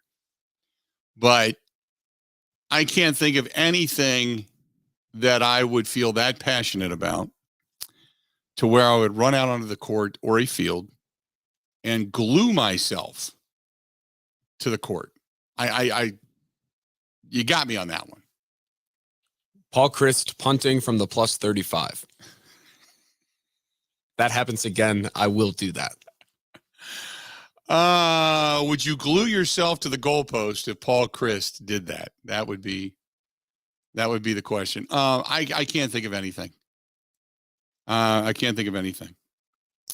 So the woman identified as Alicia Santurio in a press release issued by Direct Action Everywhere wore a T-shirt with the message, Glenn Taylor roasts animals alive, in an attempt to glue herself to the court underneath one of the baskets. There's a video of it out, by the way, over on Bleacher Report. I will share that to all. So anyway, according to the press release, the organization obtained footage from a mass of depopulation event at Rembrandt Enterprises, an Iowa egg farm owned by the Timberwolves owner, in which controversial method called ventilation shutdown plus was used. So I don't know anything about all this stuff. It's something they feel strongly about. Okay. There's an issue with bird flu going on right now. And I know it's hitting counties in Wisconsin as well. There's been a lot of discussion about it. and which is causing some of the egg prices and agricultural prices for chickens and turkeys and such to rise. I understand all of that. It's something that, they're trying to deal with, but they felt strongly about it. And this woman tried to glue herself to the court. Now, the question is, if you have one question, what would it be, Ben? Well, how strong is the glue? What glue did she use? What glue did she use? Couldn't have been Gorilla Glue. Because that's just it came off pretty easily. Is it Gorilla Glue? Was it Loctite? What was it? Elmer's. Was it that Elmer's? Was it wood glue? Should it have been wood glue as opposed to whatever glue it was that they used? What should they have used? If you're going to glue yourself to something, first of all, you got to ask yourself, what the hell kind of glue am I going to use? Think about it. You got to do that because they pried her right on up. So whatever glue it is, I think there's a commercial there in the waiting. Gluing protesters to NBA courts all over the country since 2022. That'll be their new mantra. Would have been an easy layup for Flex Seal. Yep. Exactly, right? Oh, that'd be funny. This also brought up the whole thing. Minnesota and their players and their fans were celebrating after they won that game. And everybody tried to gatekeep, said they were celebrating too much for winning a play-in game. Right. I think it's one of the pandemics that is affecting sports right now. People get mad when other people celebrate something that might not be a championship, but obviously means a lot to them. They were infuriated that they would celebrate as much as they did. Yep. I always look at it, it's like, it's about the journey of getting there. If right. that's important, then let them celebrate. Right. Well, I just retweeted it. I am completely wanting to know what glue she used. I want to know, what glue did she use? I put it out there. I can't. Mark over on the Bud Light live stream. Mark, what the hell is wrong with you? Crazy glue. It had to be crazy glue. Our buddy Rudy says it was Elmer's school glue. Can you see if she's out there with like a decoupage kit, smearing that paste on her hand? Don't touch me for 15 to 25 minutes. Oh, good God. Now, here's the other aspect of this. Jake, you are correct. How do you take lemons and make it into lemonade? If I am Goo Gone, I am all over this. Cleaning off NBA courts since 2022. Goo Gone. That's fantastic. Jake, you the man. That's awesome. Use a little Goo Gone, clean that court right up. You're good to go. Keep on playing, Oh, good stuff. This is why I love doing this show. This is why I love talking to people. There's people out there a lot more creative than me that are sitting there with absolutely nothing to do going, you know what? This is pretty freaking funny. Let's do this. We're going to step away, take a quick break, come back. We got a lot more to get to. Stay tuned. More of the Bill Michaels Show is next.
Welcome back. Bill Michaels Show. How we looking? We continue on. Glad you are with us today on this particular day, on a Wednesday. 877-867-1670. If you want to hit us up, feel free. 877-867-1670. Our friends at New Mel Medical Center reminding you they have a 98% success rate and to treating guys with ED, erectile dysfunction, so they can help you out with that. In addition to that, they have low T treatments. If you're feeling tired, moody, sluggish, just dragging ass, they can help you out. They really can. They can give you another boost of energy. Or maybe you're just thinking, this is the time of year I need to start working out and looking good again. Got to move around a little bit. Get me on the all-in-one weight loss program without a ton of working out, without a ton of physical activities. Just do things right. They'll help you out. And they can make you feel better and look better, especially in T-shirt season. So give them a call, 414-455-4451. That's 414-455-4451. Hit them up again, 414-455-4451. Give them a shout. Andrew, I didn't see that. He said he saw that a fire broke out at Camp Randall today. Any word on what happened? Ben, did you see anything about that? Saw the headline. Have not seen anything else about it. I have not seen that. So, yeah, we'll see if we can find out more about it. Lloyd says, the execution of this, meaning the woman that tried to glue herself to the court last night in Minnesota at the Timberwolves game. I'm kidding you. If you're just tuning us in, we're kidding you not. A woman smeared glue on her hand and tried to glue herself to the court at the Timberwolves game. Just an FYI. He said, the execution of this makes me wonder if she did spend more time sniffing the glue than actually gluing herself to the floor. Something that I believe the warning label says something about if contacted with skin with some glues. Think about that for a minute. There you go. I agree with you. Robin says, remember when you were a kid putting Elmer's glue on your hand or fingers in grade school and then peeling it off after it dried and it looked like skin? People are going back in the day when you used to put glue on your hands as a kid. But yes, I remember that. Used to freak people out, freak the girls out. Look.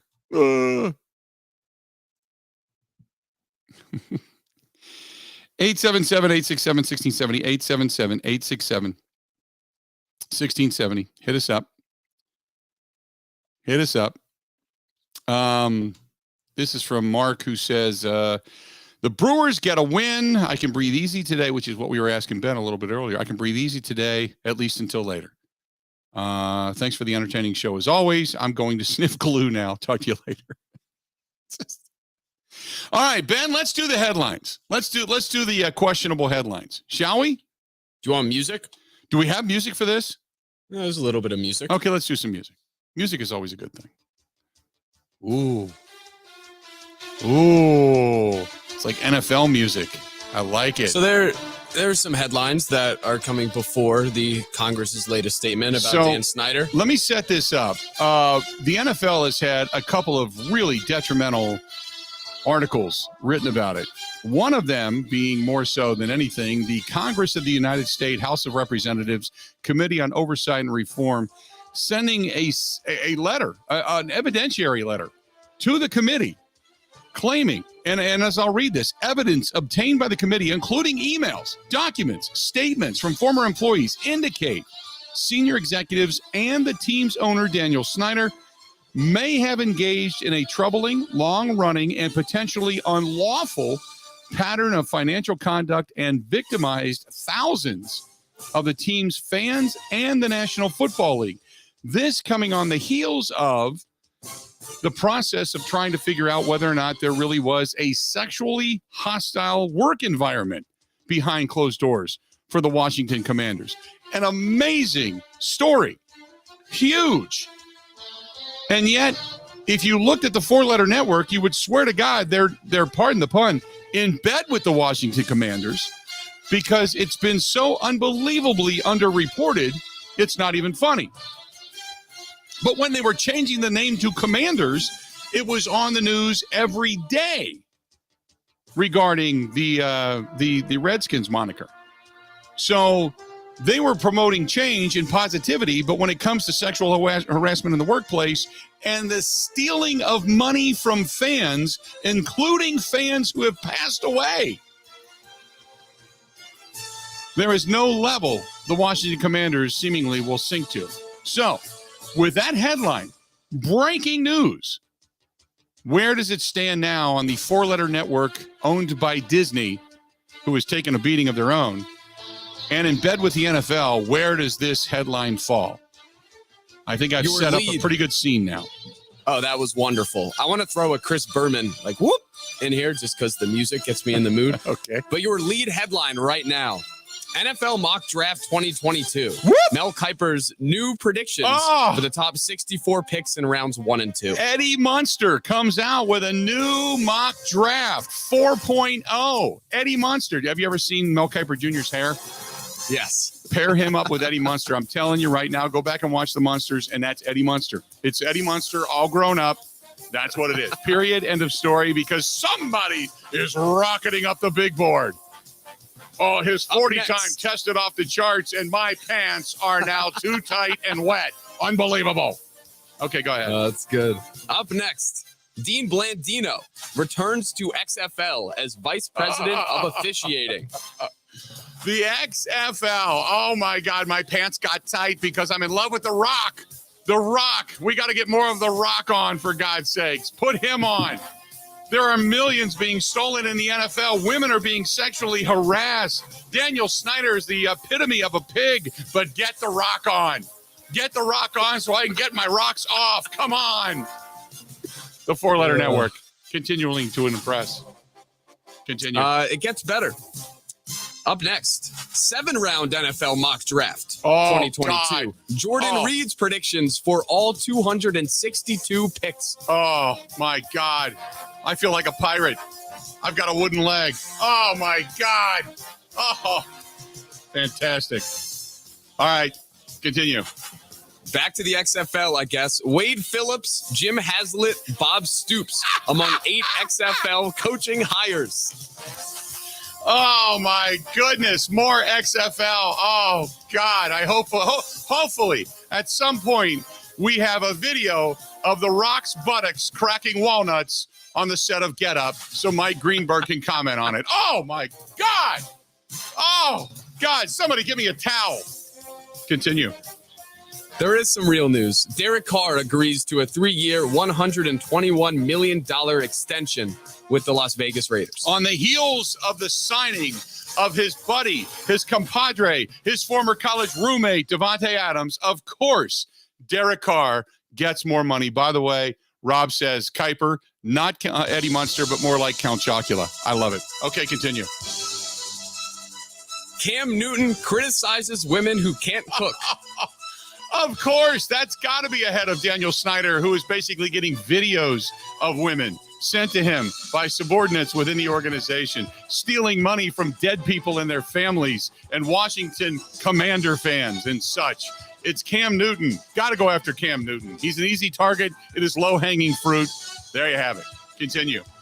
All right, there is one left before we get to the headline. Packers' Tom Clements says Rodgers led to his return, as well as Delta. Of course, there has got to be a mention of Aaron Rodgers at some point. I'm surprised the NFL coverage didn't leak into something LeBron said about the NBA, or the NFL, I should say, because they've got to have a LeBron story in there. But more Rodgers is all Rodgers is good Rodgers all the time. And anything you can get about Aaron Rodgers via Tom Clements, you take it, you run with it like a bandit in the night after grabbing a stereo on a smash and grab out of a Hyundai. That's what you do. That's what ESPN is doing. And do we finally, after all of that important, compelling, deep diving information, what is the next headline? Oh, the crafting of this is perfect. Congress, commanders might have broken laws. Might have. Nothing to see here. Don't look at it. No, don't look at it. Like the world of Disney at this point. Don't look at it. There's nothing going on here. Come on. Nothing. Nothing. You can almost see Roger Goodell and Mickey Mouse's hand in the anal crevice of ESPN making their mouth move. Like a puppet master. That's what it is. Oh, by the way, nothing to see. The Washington Commanders, only the House of Oversight Committee is coming after them, and they found evidence that they've been stealing millions. They've been stealing money from dead people. They've been stealing money from their fans. They've done anything and everything they possibly could to steal from the other owners within the National Football League. Antitrust is on the line. Don't look at it. Don't look at it, kids. Go back to Cam Newton. Can you believe what he said? And, oh, by the way, we've got Aaron Rodgers news. Oh, doesn't that just make your pants more snug? That is the Four-Letter Network. Oh, God. That's fantastic. That was good. I need a cigar. Need some Tylenol, too. More of the Bill Michaels Show next. Covering Wisconsin sports like a blanket. This is the Bill Michaels Show on the Wisconsin Sports Zone Radio Network. The NASCAR Series returns. Secure your tickets to see the big guns roar around the road course in Elkhart Lake, Wisconsin. For all the racing information, go to roadamerica.com. That is roadamerica.com.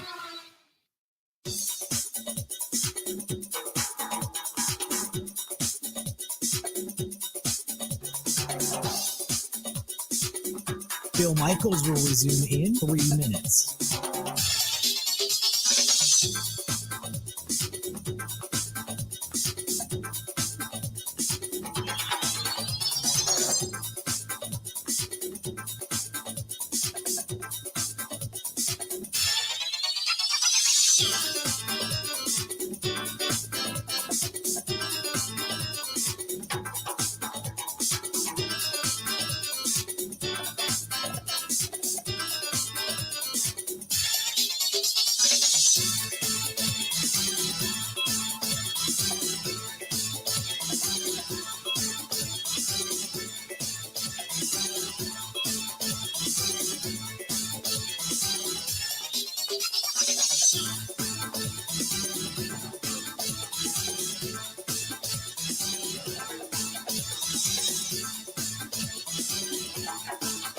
Bill Michaels will resume in 2 minutes.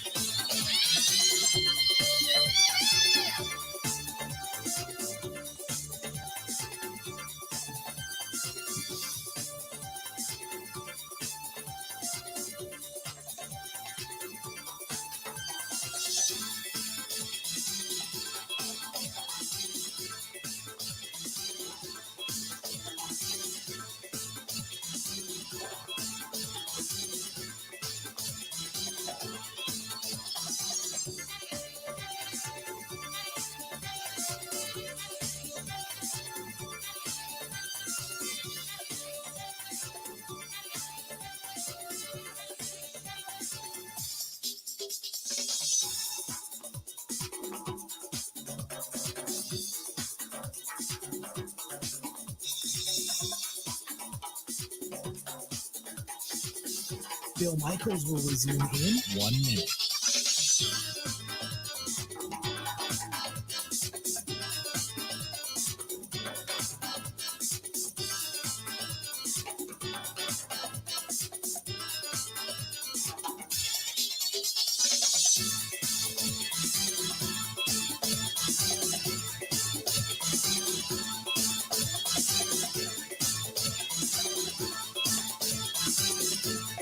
Bill Michaels will resume in 30 seconds.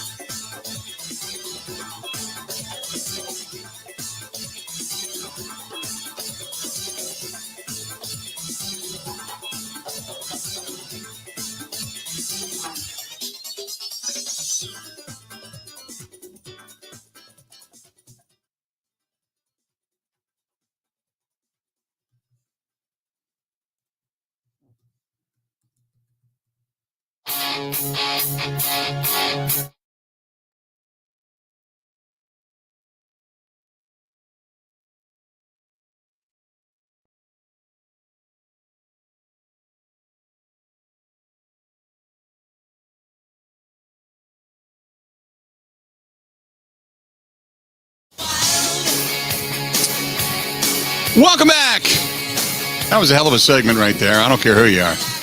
Radio Gold, Jerry Gold. 877-867-1670, 877-867-1670. We're going to talk about this coming up tomorrow. But just to give you the background on it, and I was reading it here during the break. If you get a chance, go to the Facebook fan page, or if you follow me on Twitter at Bill_Michaels, or over on the Facebook fan page, facebook.com/The Bill Michaels Show. And appreciate it if you follow us or like us on either of those. There's a story about Giannis and his views on ego, humility, and how it's inspired people around the world. If you have not seen it, Jim Ozarski is going to join us tomorrow for the program. And he is going to talk a little bit about this story, but it is fantastic. A story about Giannis and how he has inspired people from his words last year. When you focus on the past, that's your ego. When you focus on the future, that's your pride. When you focus on the present, that's your humility, according to Giannis. And it's a really good story on the precipice of the Bucks going into the postseason and taking on the Chicago Bulls. And again, we're going to talk more about it tomorrow, but I wanted to bring it up. If you haven't seen it already, I encourage you to go read it, share it. When we get in, we make so much fun of certain things and the stupidity that is, and I get it. But in the world of sports, but when you run across a guy like Giannis, we've got Christian Yelich, who is an MVP. He's mild-mannered. For the most part, he's just a likable guy, a very nice guy. You know, maybe almost, in some opinions, too nice. Then you've got Aaron Rodgers, who is an MVP. He seems to be fed by his own ego to himself. He is tenacious with a chip on his shoulder, but I don't know if it's self-oriented, goal-oriented, team-oriented, or what. But very much, if you go into the category of Giannis and in the discussion, when you focus on your past, that's your ego. That seems to be, Rodgers talks a lot about what he's done, what he's accomplished, and not about the pride side of things, focusing on the future and what he wants to do with his team, with the teammates, with the franchise. So we've got a stark difference of superstars in the state of Wisconsin. And then there's Giannis, who is as big as any of them. He plays in the NBA. When you look at the grand scheme of things, the NBA is not the largest when it comes to, say, the magnitude of the NFL, but certainly it is a worldwide sport. And Giannis, not being born in this country, coming on, being so likable, a childlike smile, does everything for the most part right. An upstanding guy who truly said it's not about the money. It's about winning, and it's about keeping my guys with me, and it's about being able to go out and perform. Who gets humbled to the point that if they lose a game and he doesn't perform well, walks next door and practices until midnight, 1 a.m., 2 a.m., because he just wants to be better. He takes it to heart, a loss. He takes it to a blow to his own humility, ego, and pride. If you haven't read the story yet, I encourage you to do so. It is really, really, really worth it. Really worth it. Take a look. 877-867-1670. 877-867-1670. Give us a shout.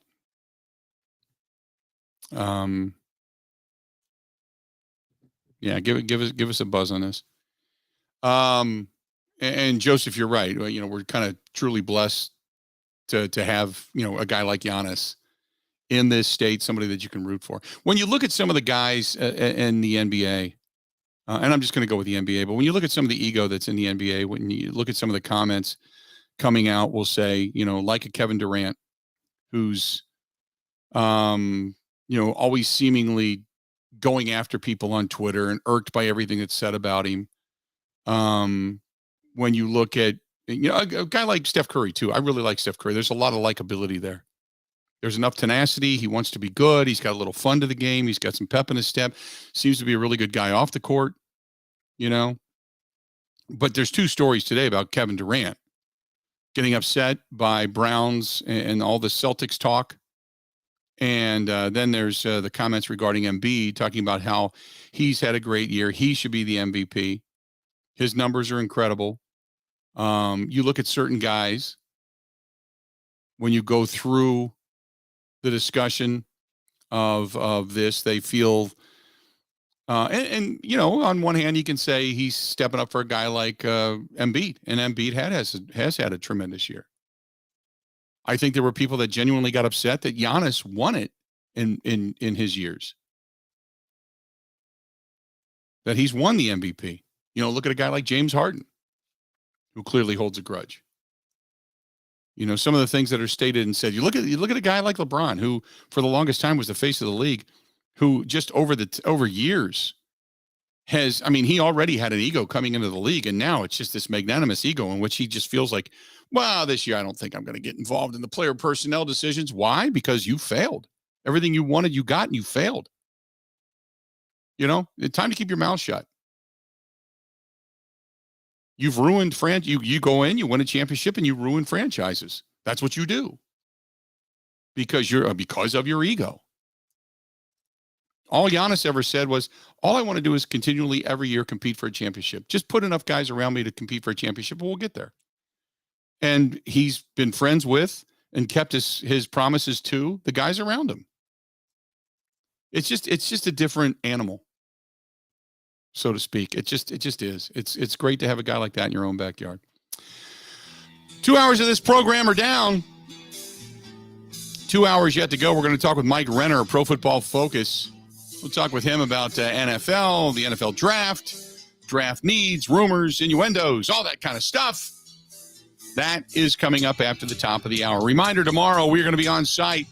Stenny's, 2nd and National, Walker's Point. We're going to be down there for the Brewers home opener. Come on by, Brewers fans, wear your garb. Grab yourself some specials when you walk through the door. Then they'll shuttle you down to American Family Field as they do each and every game. Get you back safe. It's going to be a good time. Good time coming up tomorrow. Live broadcast, 10 to 2. Stenny's, 2nd and National, Walker's Point for Brewers home opening day. Looking forward to it. Got a lot more to get to. Stay tuned. We got more of the Bill Michael Show. It's coming up next.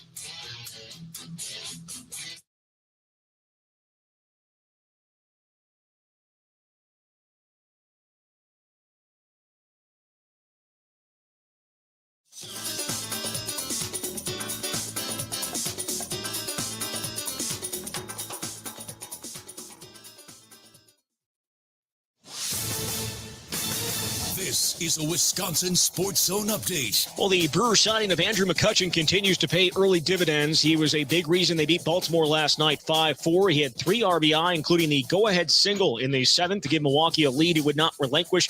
Willie Adames, 2 for 4 with 3 runs scored. Lorenzo Cain had a pair of hits. The Orioles' runs came on a grand slam from Cedric Mullins. Though they had opportunities late, could not convert. Brewers reliever Devin Williams loaded the bases in the 8th inning with no one out, but was able to strike out the next 3 batters. Josh Hader put 2 on in the 9th, but got a pop-up to end things. Milwaukee improved to 2-3 on the year. They're going to look to take the series against the Orioles tonight in Baltimore. Then they'll head back to AmFam Field for their home opener tomorrow against St. Louis. The Bucks prepping for their first-round playoff series with Chicago. It's been a lopsided series for the last few years. Milwaukee swept the Bulls in 4 games this year, have won 16 of the last 17 meetings. They'll get things going on Sunday at Fiserv Forum. Tip is at 5:30. And Wisconsin has grabbed UW Green Bay guard Kamari McGee from the transfer portal. He averaged 11.6 points for the Phoenix last year.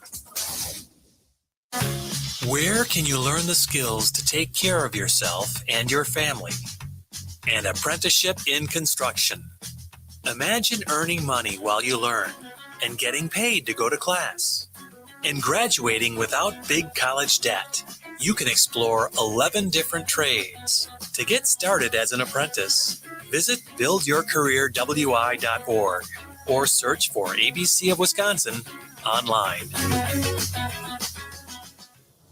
Well, Packers quarterback Aaron Rodgers is not expected to take part in voluntary workouts this offseason. That, according to the Milwaukee Journal-Sentinel, the lone offseason activity that is mandatory is a 3-day minicamp in June. Rodgers did not attend any of the offseason workouts last year due to issues with the front office. Obviously didn't faze him much. He won the MVP. And Wisconsin could hold practice number 11 of spring tomorrow. With this Wisconsin Sports Zone Network update, I'm Zach Heilprin.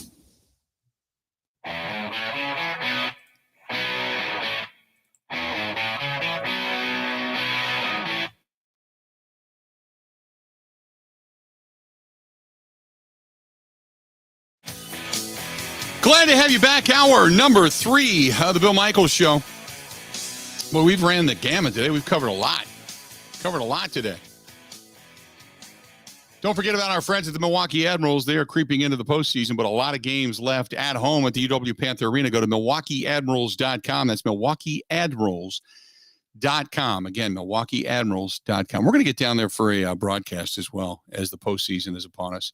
For hockey also. Right now, though, we've got an NFL draft to talk about. So we've got the Packers' place in it. Tom Clements is saying that he came back because of Aaron Rodgers. No high praise for Jordan Love. You've got the special teams coach, Rich Bisaccia. He's saying that they are going to improve. I don't know how, but they will. So all these things to come into consideration. Join now from Pro Football Focus. Our buddy Mike Renner is on the hotline. You can find him at PFF_Mike, at PFF_Mike. Mike, how you doing today, man? I'm doing great. Thanks for having me back on. Let's start with the Packers and their desperation for wide receiver. Can you really say that if they go into the season with just Allen Lazard, Randall Cobb, Amari Rodgers, and then 2 or even 3 wide receivers that they draft, that this team is going to be worth their salt? I think so, and obviously it comes back to Aaron Rodgers. The fact that he really hasn't needed wide receiver talent to still play at a high level. Like, I think he's averaged over 300 yards a game over the last, handful of years when Devontae Adams has actually been out. So it's not something that is out of left field for him that he's still been able to work around over the course of his career. But I do think in today's NFL, with the teams they're going to have to face in the playoffs, especially some of the teams coming out of the AFC, it's an arms race, and they're obviously going to need to stock up on weapons, whether it's in the draft or also via free agency, via trade. What do you think? And again, I look at a guy like DK Metcalf. Everybody's talking about him, even though there's rumors that he will not be available. What do you think it would take to pry him away from the Seattle Seahawks? I think it would take a 1.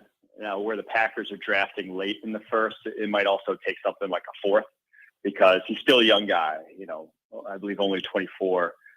Kind of hitting, will be cheap this upcoming year and then hitting, obviously, free agency after that. But that's going to be, you're buying the prime of his career if you trade for a guy like that. So that's going to cost. It's going to be costly. So, like I said, at least one of their ones, and then probably a little bit more on top of that to get a guy of his caliber. I like the Packers' draft opportunities in this first round. And every mock draft that I look at, it starts out where maybe there's an edge rusher that all of a sudden goes and it sets the trend for edge rushers to be eliminated from the board. Therefore, you're going to get some of the top wide receivers that fall to the Green Bay Packers. Then the next one I see says, well, there could be some offensive and defensive line help in the trenches. Therefore, you're going to see this run on edge rushers in the latter portion of the first round, and the Packers could still get a wide receiver, but maybe that, so where do you see this NFL draft falling, and what do you think realistically is going to be for the available for the Packers if indeed they hold pat and they stand with their 2 picks in the first round right now? If there's a run anywhere, I think it's going to be offensive line, offensive tackle. I think that's a position that, could be on the Packers board with David Bakhtiari's injury, obviously, and his age, that they could address, smart teams address offensive line years before they need it, just because that's the nature of the position, how long it takes to develop. But I think that will be gone. I think the position that will still be there is edge, like you mentioned. I think there will still be talent there just because there's so many guys. I think we had something like 15 guys with top 2-round grades in this draft class. It's insane how many talented pass rushers there are in this class. And then I do think wide receiver will get pushed down a little bit too. I think there could be a scenario where only 2 or 3 wide receivers are off the board by the time the Packers are on the clock, and that would be an ideal scenario for Green Bay. You can get, it's not a super top-heavy wide receiver class. I don't think any of the guys in this class touch the top 3 that came off the board last year in terms of their prospects and how good they are as prospects. But I do think there's probably about 6 or 7 guys that are in the first-round mix this year, so that could bode well for the Packers getting one. That was going to be the next question, because as much as we talk about the depth of wide receiver this year, there's really not that Jamar Chase. There's, not a Justin Jefferson. There's not those guys. So if you had to say go through the top 4 or 5 wide receivers that maybe if I'm the Green Bay Packers, I'm sitting there looking at, the biggest question to me is not necessarily who can they get, but also who can they get and be impactful in year one. I mean, we talk so much about guys like Garrett Wilson and Chris Olave out of Ohio State. Obviously, there's Drake London out of USC. Give me some guys that are going to be impact players their first year. I think Drake London's probably the safest bet to be an impact guy year one. The USC wide receiver, just because he can get off the line of scrimmage. He has incredible ball skills. He has great size, and he's a super physical guy. And already was, the most productive receiver in college football last year, even though he only played 9 games, but through those was on a per game basis, easily the most productive in college football. So I think he's probably the guy who can step in right away, and I'd feel good about it. I also say the same about Jamison Williams, just because the speed aspect, now the ACL throws a wrench into that. But once he's healthy, 4.3 speed plays immediately. You don't need too much more to make an impact on the football field when you can be that vertical threat. And I'd probably throw Chris Olave as the third sort of NFL guy who I trust to make an impact year one, the Ohio State wide receiver, because he's super polished. I mean, 3 years starting experience. He came back for his senior year because he wanted to win a national championship. That's rare to see. So you kind of bought already he should have come out last year. So you kind of bought yourself already one of those years of his development that is rare for a top flight type of wide receiver. So those are 3 guys I think that I would trust year one. There's some more that I think could make an impact year one, but those 3 guys, if one of them's on the board, I think one of them would definitely make an impact to the Green Bay Packers. We have seen players come back from ACLs, and we have seen them, really struggle come after their senior year, and then or their junior year. Then they come into the NFL. They come in with an injury. It takes them a while to catch back up. How quick does Jamison Williams, the wide receiver out of Alabama, do you think? Because we've seen him working out, but he's still not doing football stuff. So how quickly do you think he's able to come back, and will he be impactful in his first year? So Jeffrey Simmons, the Titans defensive lineman, was a similar sort of case. He tore his ACL in January, working out 2 years ago. I guess that was 2019 draft. It ends up being the 19th overall pick.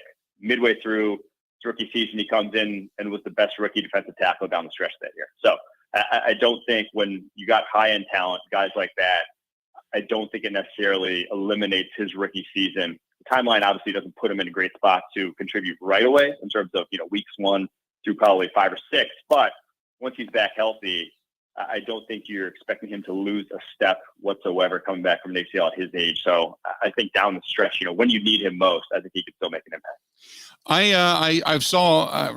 I've seen a couple of mock drafts that will say that if the Packers don't make a move, that if they don't get the wide receiver they want, they could possibly trade back and still maybe get themselves in the first round an edge rusher, a defensive lineman, an offensive lineman. They have needs at all 3 as well. So as much as I believe they have to find themselves wide receivers, I mean, there's a desperation there. The other thought process is you could really, because there's no guarantees in your offensive line that David Bakhtiari is going to come back and be great. Elton Jenkins is down for a while. They need some depth on the offensive line as well. Give me a guy or 2 that you would look at if you're the Green Bay Packers in the latter portion of the first round of the draft or early on in the second round. I think the one guy I keep coming back to with them is Bernard Ryman, the Central Michigan offensive lineman. Right. He kicks kind of, the Packers have coveted athletes. They haven't cared about size at the offensive tackle position or anywhere along the offensive line. They haven't really cared about arm length for a lot of positions along the offensive line over the years. They have cared about guys who can move laterally, guys who can get out of their stance, guys who are explosive athletes, not necessarily big, powerful monsters. So that fits their prototype to a T, Bernard Ryman, with what he is now. He's a little older than the prospects they usually draft. He's 24, but he has a unique sort of way of getting to the NFL. He grew up in Austria, was in the Austrian army actually before he even went to Central Michigan. So a weird backstory for him, but super talented on the football field, and only has been playing offensive tackle for 2 years. So he's a guy who just ticks a lot of the boxes that the Packers have historically looked for at the position. And they do. You're right. They look for a guy that's athletically inclined because they like to move them inside and outside. They like to be able to flip-flop guys. They believe that most of their linemen should be able to play damn near every offensive line position. So I completely get you there. Hey, I got to ask you while I got you on the line, kind of getting away from some of what's personnel-wise in the NFL, sitting there in the offices, Pro Football Focus, the story breaks regarding the House subcommittee getting the letter of evidence from the Committee on Oversight and Reform regarding the Washington Commanders. Just give me the reaction as to everybody sitting around the office going, what the hell? Yeah, it's like, it's actually not surprising at all. It was kind of the reaction. It's like, oh, this might actually be the nail in the coffin for him because Dan Snyder, all the controversies over the course of his career, none of them really affected the pocketbooks of other owners. Once you affect the pocketbooks of other owners, all of a sudden, those guys are going to turn on you and start to come at you. So I think this finally is the proverbial nail in the coffin for him. I don't see how you allow that guy to stay on as the NFL owner after he's literally taking money and stealing from you. Because one of the lines in that investigatory letter stated that the NFL was not cooperating. And I thought to myself, oh boy, if the NFL is not cooperating in the investigation and this is going on, do we suddenly see, and I think we're starting to hear the rumblings now via Congress and certain representatives saying, hey, this antitrust thing that we've given them, yeah, it's time to get rid of that. Do you see the NFL doing an about face? That's tough. I would say I think so. I think at some point they're going to have to cooperate. Because like you said, their whole livelihood or a good deal of their livelihood depends on it because they can't afford to have that revoked. That would just be the Wild West. That would lead to a lot of teams having to fold at that point, more likely than not, or just a vastly different NFL than what we see right now. Yeah, I always wonder when you talk about people that strictly concentrate on football and the NFL specifically, and all of a sudden something like this is dropped, is so many people are insiders. You kind of wonder what the reaction is behind the walls. I kind of felt the same thing, but it's so inflammatory, especially when you read the part about, basically keeping the money from people that have passed away and keeping the money from their families. I thought, okay, wow, this is the lowest of lows. Real quick before I let you go, hey, I was talking earlier. I said, look, if Aaron Rodgers has a season similar to what he had this past year with a bunch of guys that he doesn't know, Randall Cobb, Alan Lazard, Amari Rodgers, would this then, regardless of the outcome of the season, would this then be his best season ever?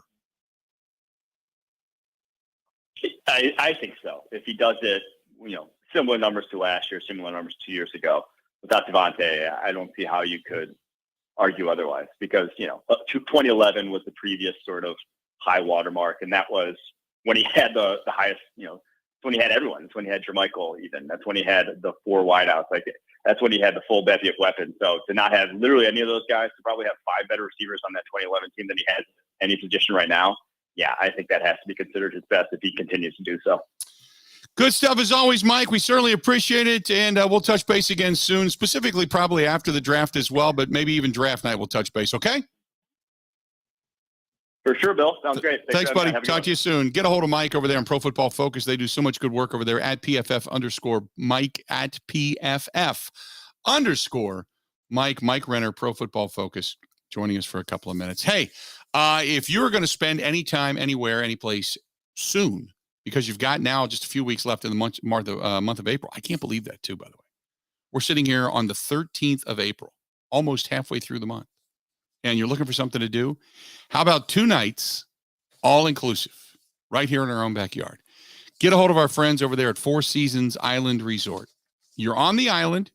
It's you, maybe your significant other, whatever. Maybe it's a girls' weekend. Who knows? But this is what you get. Breakfast, lunch, dinner, rail drinks, domestic beer, house wines, all during the bar hours, lodging included. So you get your meals, lodging included, 2 nights. For adults, $600 per couple. How about that? $600 per couple. That's it. One expense. That's it. You're done with it. How about that? Not a bad way to go. Four Seasons Island Resort up there on the Muscana River. Go ahead and check them out at the4seasonswisconsin.com. The4seasonswisconsin.com. If you want to get a hold of our girl, Barb, and she can set you up, give you all the details, call her 715-324-5800, 715-324-5800.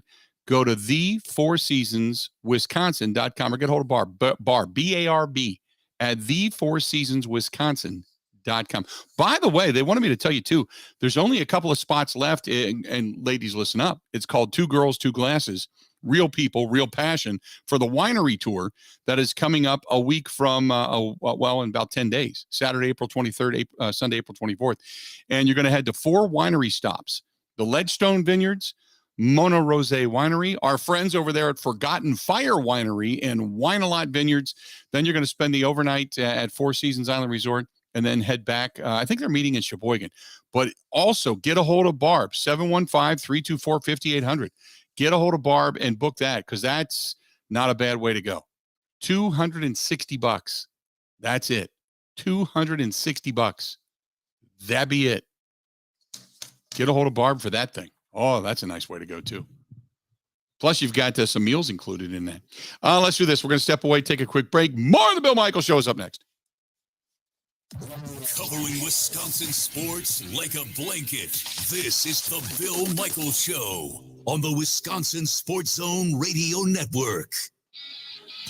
The roar of racing is back at Road America. NASCAR, IndyCar, Superbikes, Vintage. The 640 acres of land in Elkhart Lake, Wisconsin will shake with a roar of engines. Get your tickets now and secure your spot up close. Camping sites and corporate hospitality space is available. Get your 2022 season pass, individual tickets, and all the info at roadamerica.com. That's roadamerica.com. Road America, America's National Park of Speed.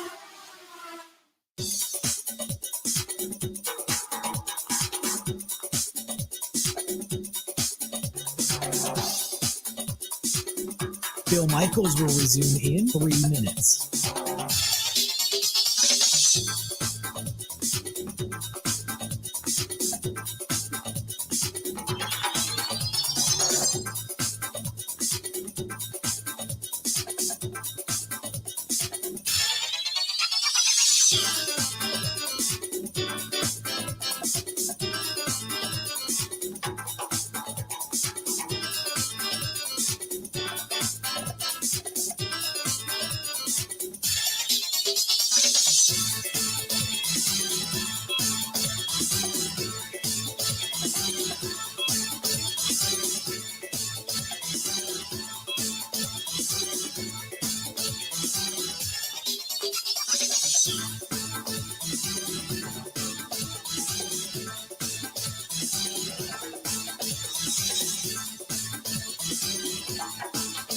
Bill Michaels will resume in 2 minutes.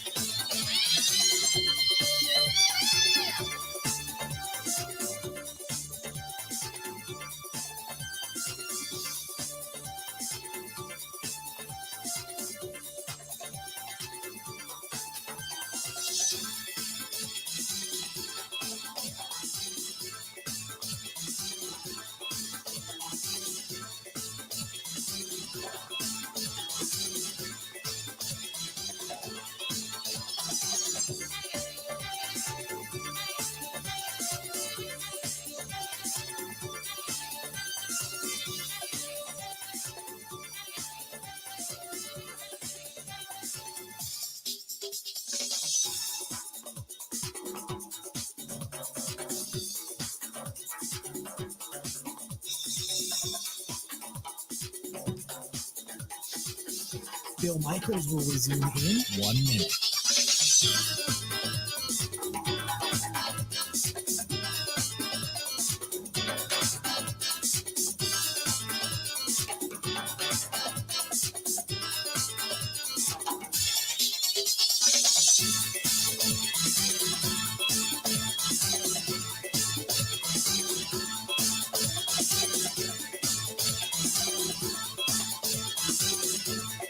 Bill Michaels will resume in 30 seconds.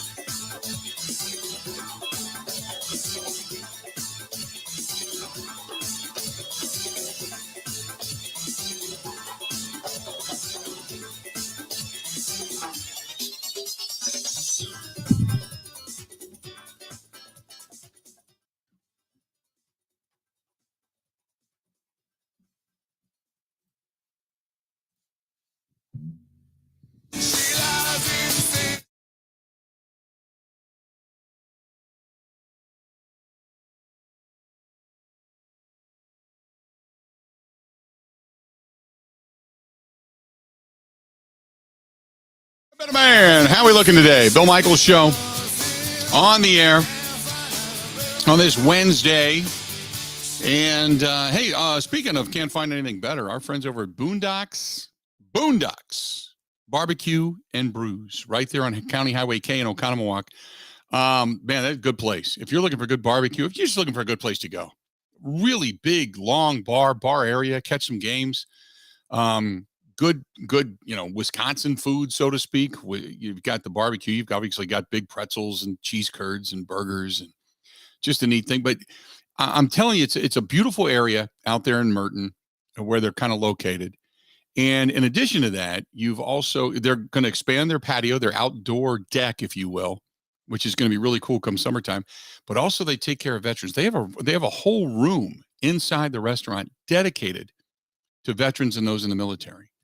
So if you're going to go out there and you want to make a reservation, just call and say, hey, I'm a veteran. I'm in the military. I'd like the veterans room. And they'll make it happen.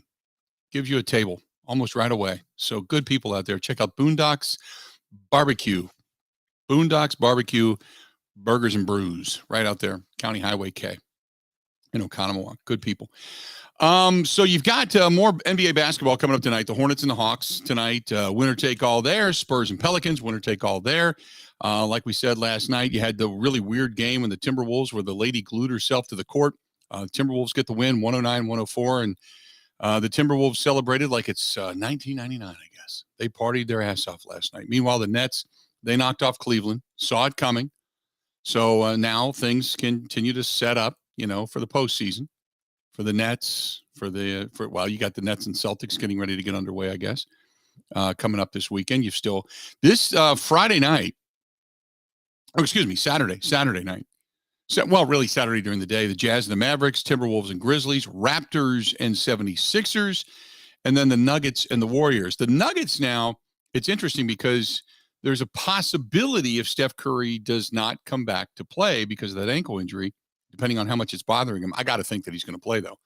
But whether or not the Nuggets can actually knock off the Warriors in that series. Then on Sunday, the first game that we're going to be paying attention to is going to be the Bulls and the Bucks. Obviously, you still got the Heat waiting for their next opponent. The Celtics going to be hosting the Nets, and there's a lot of jaw-jacking going back and forth about all of this. And that's when Kevin Durant said, "Hey, let's just get out on the court. Let's just go hoop it up. Quit talking about it. And you're still waiting to see who's going to be playing the Suns. So the Heat await their next opponent, and the Suns await their next opponent. That will be determined coming up later on tonight with the play-in games. So as that play-in tournament gets underway. Then you got the Brewers tonight on the road yet again in Baltimore before they get away and come back home. Corbin Burns making his second start of the season tonight as well. I'm looking forward to this game. I know we got some weather that's supposed to start rolling through the area in a shorter period of time, maybe later on this afternoon. So I'm going to hunker down tonight downstairs. If it's not pouring, I'm going to do a little grilling. I'm looking forward to it. But I'm going to do last night. I'll tell that story coming up. But tonight I'm doing traditional baseball fare. Baseball fare tonight. I'm going to do a burger, maybe a hot dog or two, beer. I went out and I bought some of the 3-cheese popcorn, or what they call the triple threat popcorn, where it's caramel popcorn, butter popcorn, and then cheese popcorn. Got a little bowl of popcorn ready to go.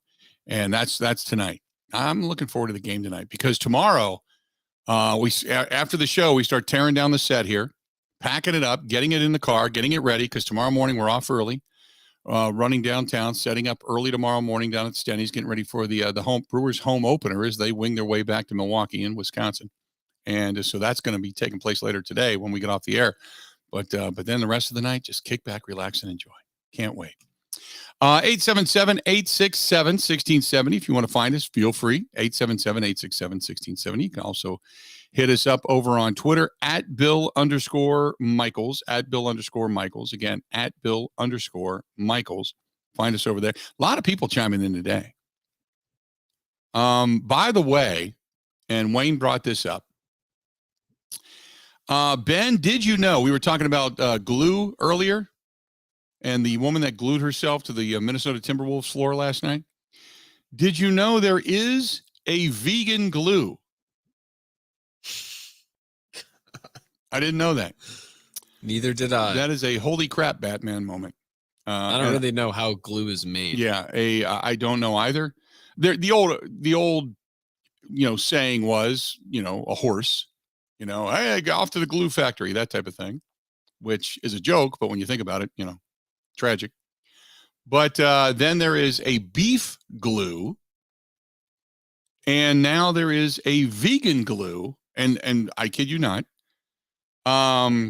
for vegans who, one, don't want their glue to contain any animal byproducts, but for vegan children, as we all know, we've all looked at that Elmer's glue bottle that had that, when you unscrewed it and you pulled it out, it had that stick on it, that paste stick for kids. I didn't do it when I was a kid, but I did remember a little girl. I can't remember what her name was or whatever. I do remember as a kid this flashback back to first grade in Miss Bockenstedty's class in Covedale when I went to school in Cincinnati.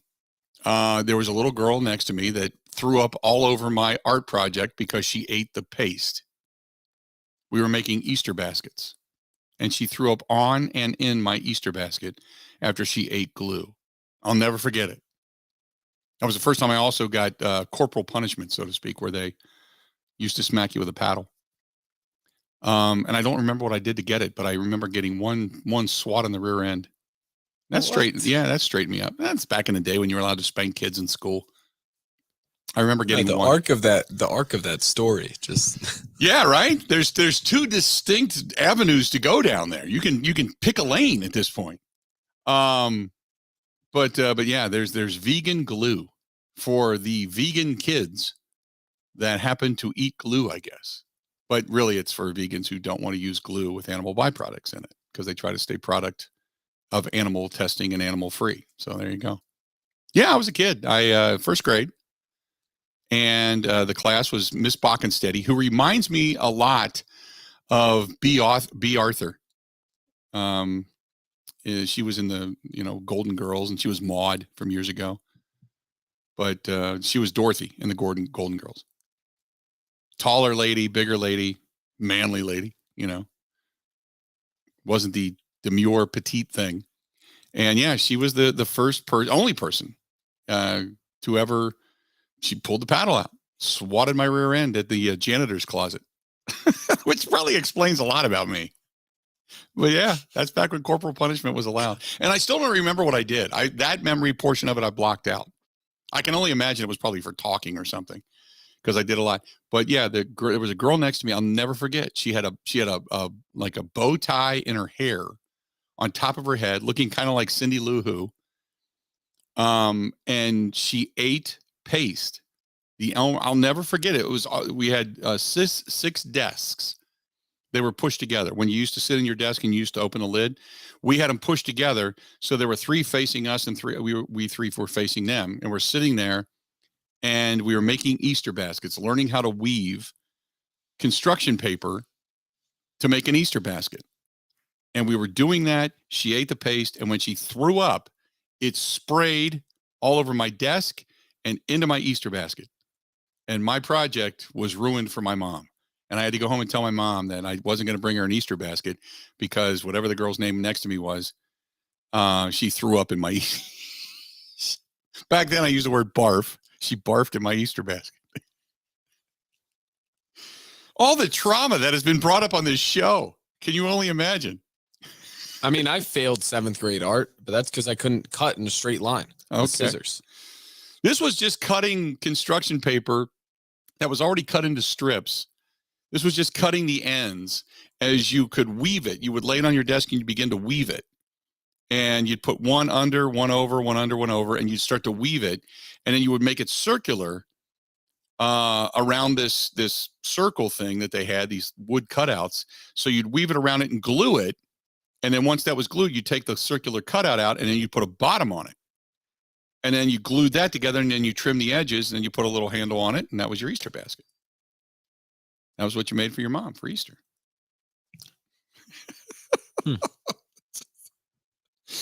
All the crap that we remember, right? Stay tuned. More of the Bill Michaels Show next. Ready? This is the Bill Michaels Show on the Wisconsin Sports Zone Radio Network. Buy more, save more with a patio door. Wait, what? Right now, at Pella Windows and Doors of Wisconsin, the more windows you buy, the more you'll be saving by adding a patio door. Miss Della from Pella? Please, call me Gina. Okay, Gina Della for Pella? Like, I was told there'd be no map. Like, that's okay. Pella Windows and Doors of Wisconsin makes it easy. Now through April 30th, when you buy 3 Pella windows, you'll save $500 when you add a patio door. Buy 6, save $1,000 with a patio door. Buy a dozen Pella windows, save $2,000 when you... Add a patio door? Correct. And along with 6 full lines of windows, traditional to contemporary, Pella of Wisconsin has financing to fit most any budget. Awesome. Buy more, save more with a patio door, but only through April 30th. Set your free consultation today at PellaWI.com. Certain restrictions apply. See showroom for details.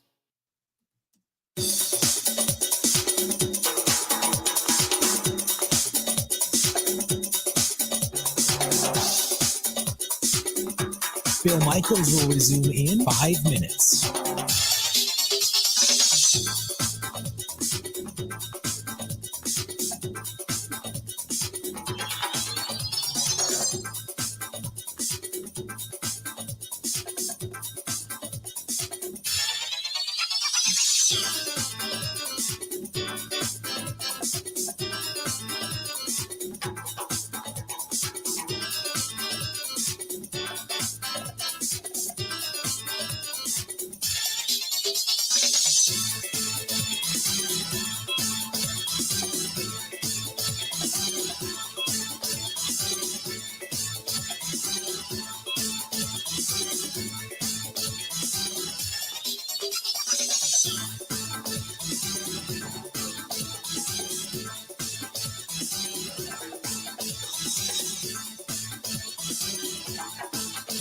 Bill Michaels will resume in 4 minutes.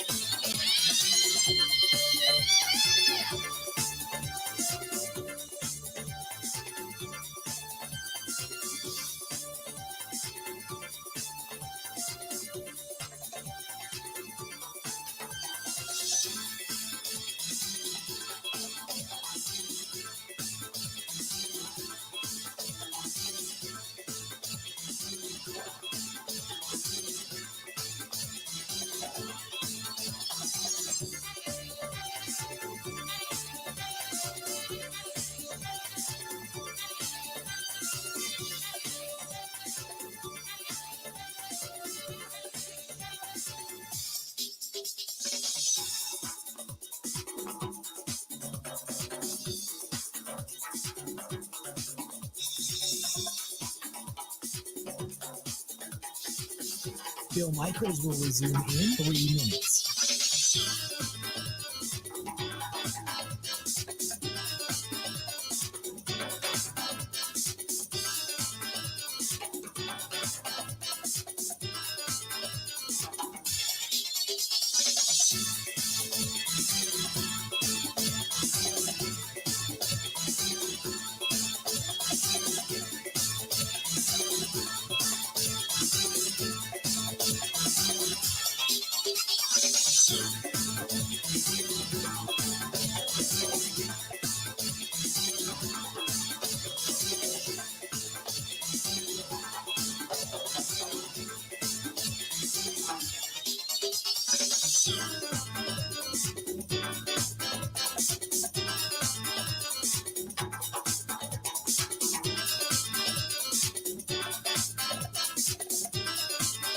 Bill Michaels will resume in 2 minutes.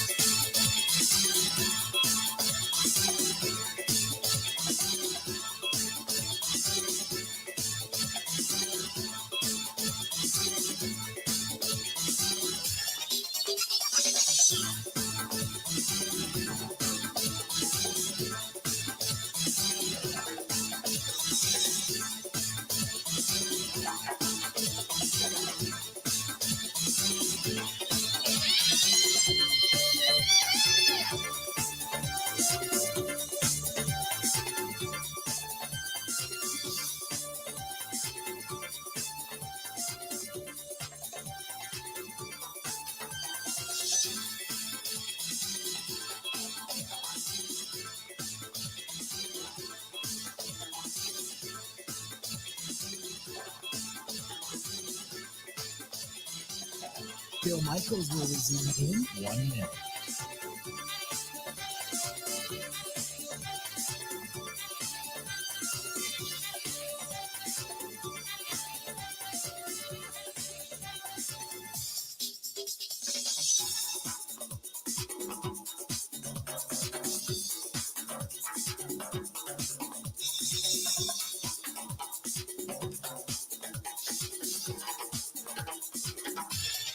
Bill Michaels will resume in 30 seconds.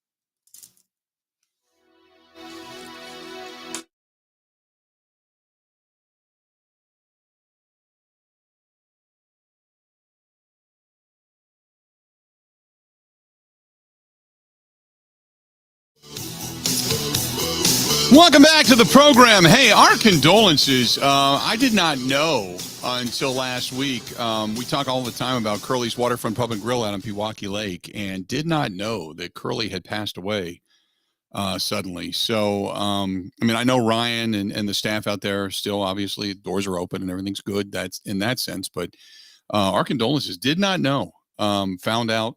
I had actually been going back and forth, texting Ryan back and forth about some other things, but just found out. And then I saw our buddy Jeff Stoley from Stoley's Hog Alley and his wife Alicia and some others that are in the bar business. Bar business is a pretty close-knit group, but they were out there for the celebration, if you will, of life for Curly the other day. So our condolences. But if you're looking for a good place to go and watch the game tonight, sit out there, look at the lake, watch the boats go by, and come summertime, if you head out to the balcony, our friends at Curly's Waterfront Pub and Grill, a lot of good food. Follow them on Facebook as well, Curly's Waterfront Pub and Grill on Pewaukee Lake in Pewaukee. But again, if you stop in, know that the staff out there, Ryan and the gang, a little bit of a heavy heart right now as Curly had unfortunately passed away. 877-867-1670, 877-867-1670. Got to say hi to our buddy, which is Brian over there, Billy Sims Barbecue. I drove past the other day. They're watching on the Bud Light live stream. Drove past it the other day. I was at the Root River Center. That's when I was over there for that baby shower, and drove past that. And then I was over at the Rock Complex. What was it, on Monday afternoon? I was there for a meeting as well, and drove past Billy Sims Barbecue. So, yep, know exactly where it's at, and say hi to the gang down there. Billy Sims probably prepping food right now if they haven't done so already, getting ready for the busy day of barbecue and Brewers, whether it's today or tomorrow, for that matter. 877-867-1670. This one's from Mark, who says, Bill, you're going to be doing a draft show. Yes, we will. I'm pretty 99.99% sure we're going to be on the air for the NFL draft. Ben, are you prepping for it? I've been prepping. Okay. I kind of mentally prep throughout the year, but it was told to me, I believe, that we will have one. Yeah. So what I really need to prep is caffeine. Okay. It's going to be a long day. The 25th and the day of the 28th, I'm not going to be on the air. I'll be on the air on the 26th and 27th from Minneapolis. And I'm hoping, knock on wood, hoping to get some of the guys from up in Minnesota to join us and give us a little bit of the lowdown on the Vikings. But our buddy Paul Charchian maybe to come over and say hi. But if you live in Minnesota, on the 26th and 27th, it's not like a really public thing, but I'm going to be doing the show from the Ewing Hotel. I don't know if I'm going to be in the lobby or where we're going to be yet, but we're going to be doing the show from the Ewing Hotel. I got some business up in Minnesota. So, since the show is relatively portable, I'm going to take it all with me.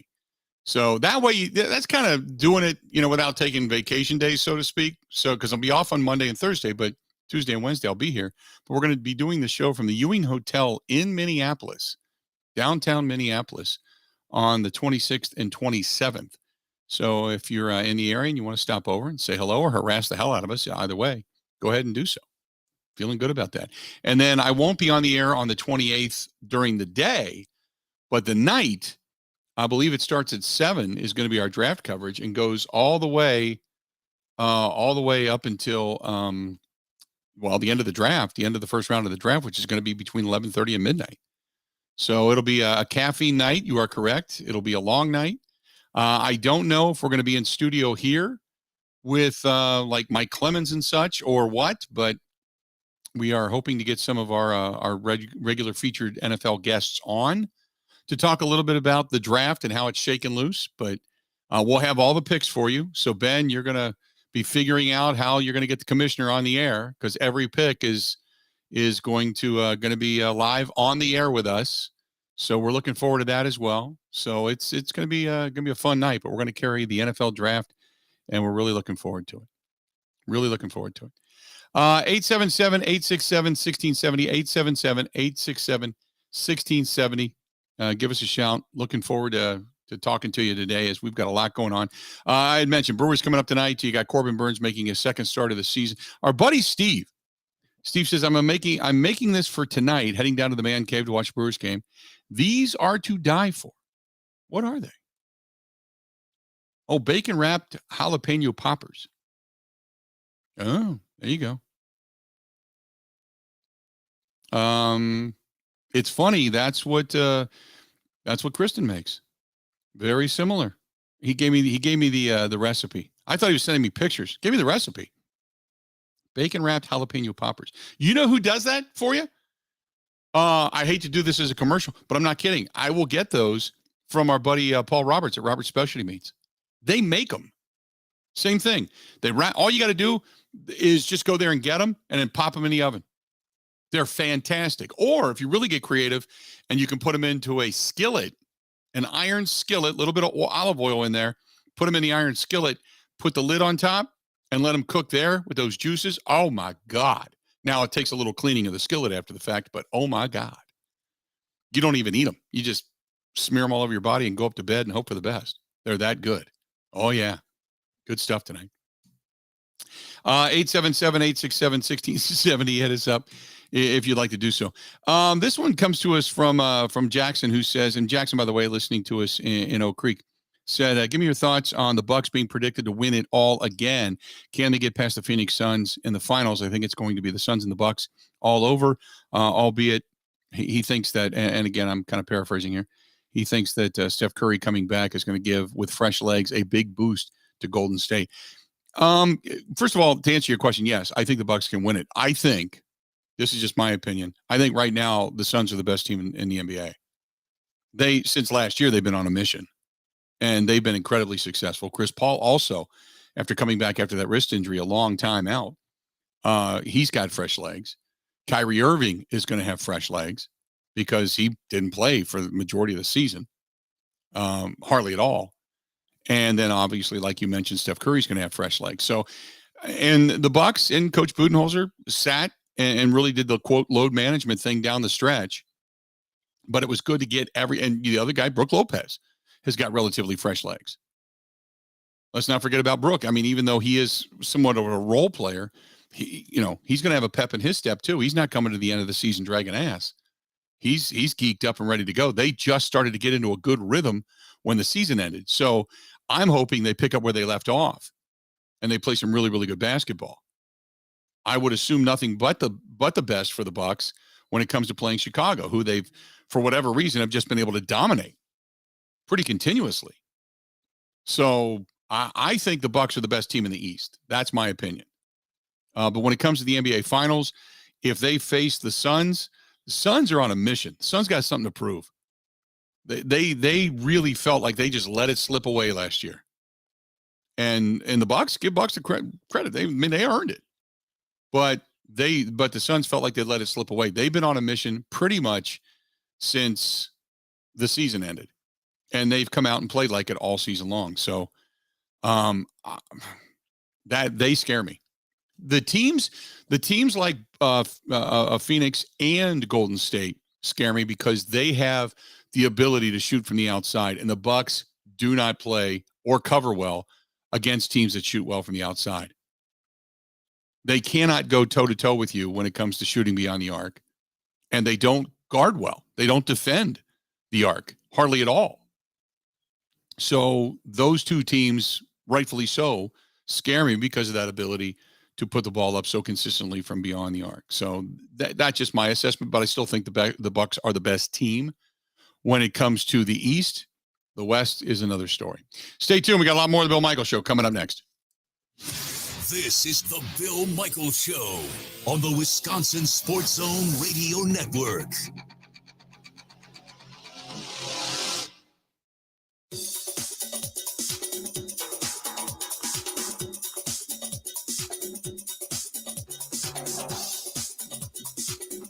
Bill Michaels will resume in 3 minutes.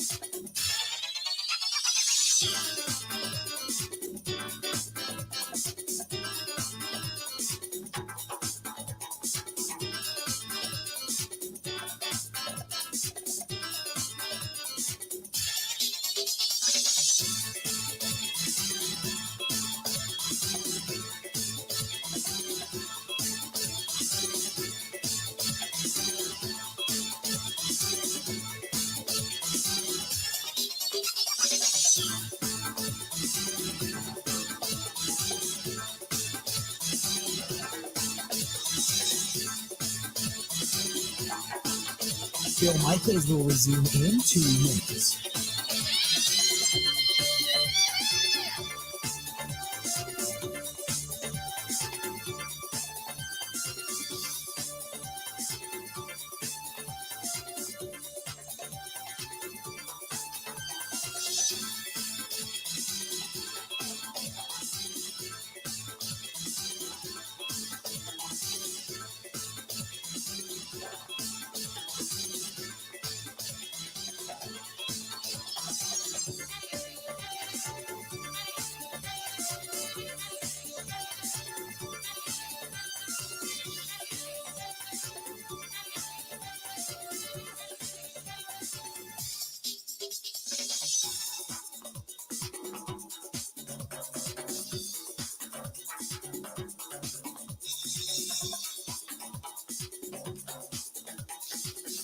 Bill Michaels will resume in 1 minute.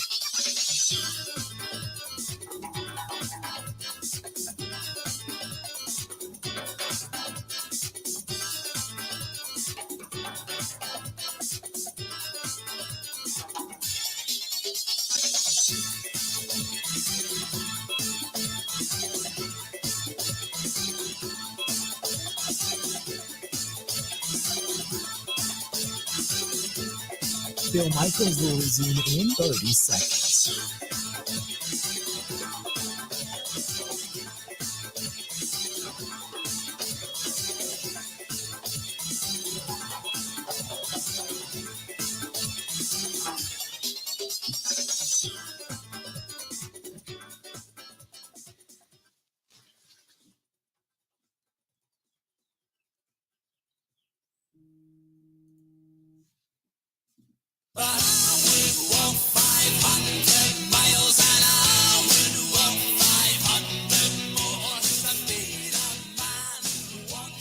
We're back.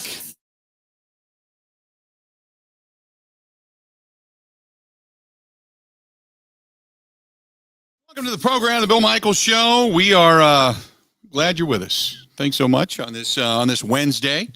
Well, I tell you what, it's going to be hard to get into the 40s tomorrow with high winds and wind chills in the low 30s to upper 20s. I was just, it's been fast and furious today, Ben, here at the house. During the show today has been a plethora of delivery drivers as we're upgrading equipment in the studio and for the portable to take with us to do shows on the road. So we've got everything from headsets coming and these, for those that are watching on the Bud Light live stream, these little switches, they're little on-off switches for microphones for when you have guests, if they need to cough or something, they're cough switches, all that kind of stuff. So all these little things are being delivered. Stuff's it's coming fast and furious today as we get ready for tomorrow's broadcast. And then I'm outside, I'm opening the door. I'm like, oh my God, I actually feel humidity. It just feels so good. And then to know that, craptastic weather's on the way and it's going to be nasty. This is why I keep telling people, look, tomorrow, I get it. It's the Brewers home opener. It's like a holiday, like a tradition. Whenever you get to your team comes back home to play for the first time, it's a big deal. There's a lot of people that are taking off tomorrow. This is kind of the end of their work week. They plan on going to the game and such. But in addition to that, it is going to be crappy weather. So I can't imagine a lot of people are going to want to definitely tailgate. So rather than going down to the ballpark and just sitting in your car and watching the wind blow tents past you, why don't you come down and join us? We're going to be live down at Stenny's, 2nd and National Walker's Point, 10 a.m. to 2 p.m. tomorrow is the broadcast. And then that'll get you out of here. You'll have plenty of time. Literally, when the broadcast ends, jump on the bus. They have shuttles that run back and forth to American Family Field. Jump on the bus. The bus will take you in to American Family Field, drop you off right there by the gate. And then after the game, you come out, you catch the bus, and right back to Stenny's you go. You pick up your car, and then you head on home. That's the way to go. It gives you a whole day of being able to imbibe a little bit, eat some great food, enjoy the game. And by the time you've, kind of drank a few waters and you got everything out of your system, you come back, jump in your car, and you go home. It's a perfect day. It's a well thought out, well planned day. So hopefully you can come and join us tomorrow for the broadcast down 2nd and National Walker's Point, Stenny's, which I am not only a frequent patron of, but I've always said it's kind of like the Cheers of Milwaukee. It's just such an eclectic area, an eclectic group of people. It doesn't matter young or old, black or white, whatever your religions are, whatever your creed is, whatever your preferences are, whatever. It's just a melting pot inside one 4-walled bar, which is fantastic. So come on by and say hello. 877-867-1670, 877-867-1670. Going back to the Bucks. This is from Arthur. Arthur says, longtime Bucks fan, remember when Johnny Mack was drafted. I love watching my Bucks play. I'm glad the success recently with Giannis. He said the Bulls have dominated us for years back during the Michael Jordan days. It's about time we did the same to them. Let's return the favor. Yeah, what is the Bucks record against the Bulls in head-to-head meetings recently, Ben? Isn't it like some ridiculous number where the Bucks have beaten the Bulls like 15 of the last 16 times or something?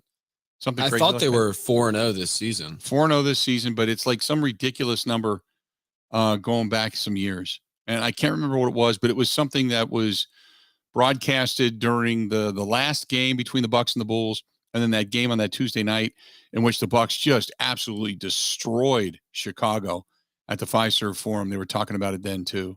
They've won 16 of 17. 16 of 17. Yeah, they've just dominated them. And now they get a chance to face him in the postseason.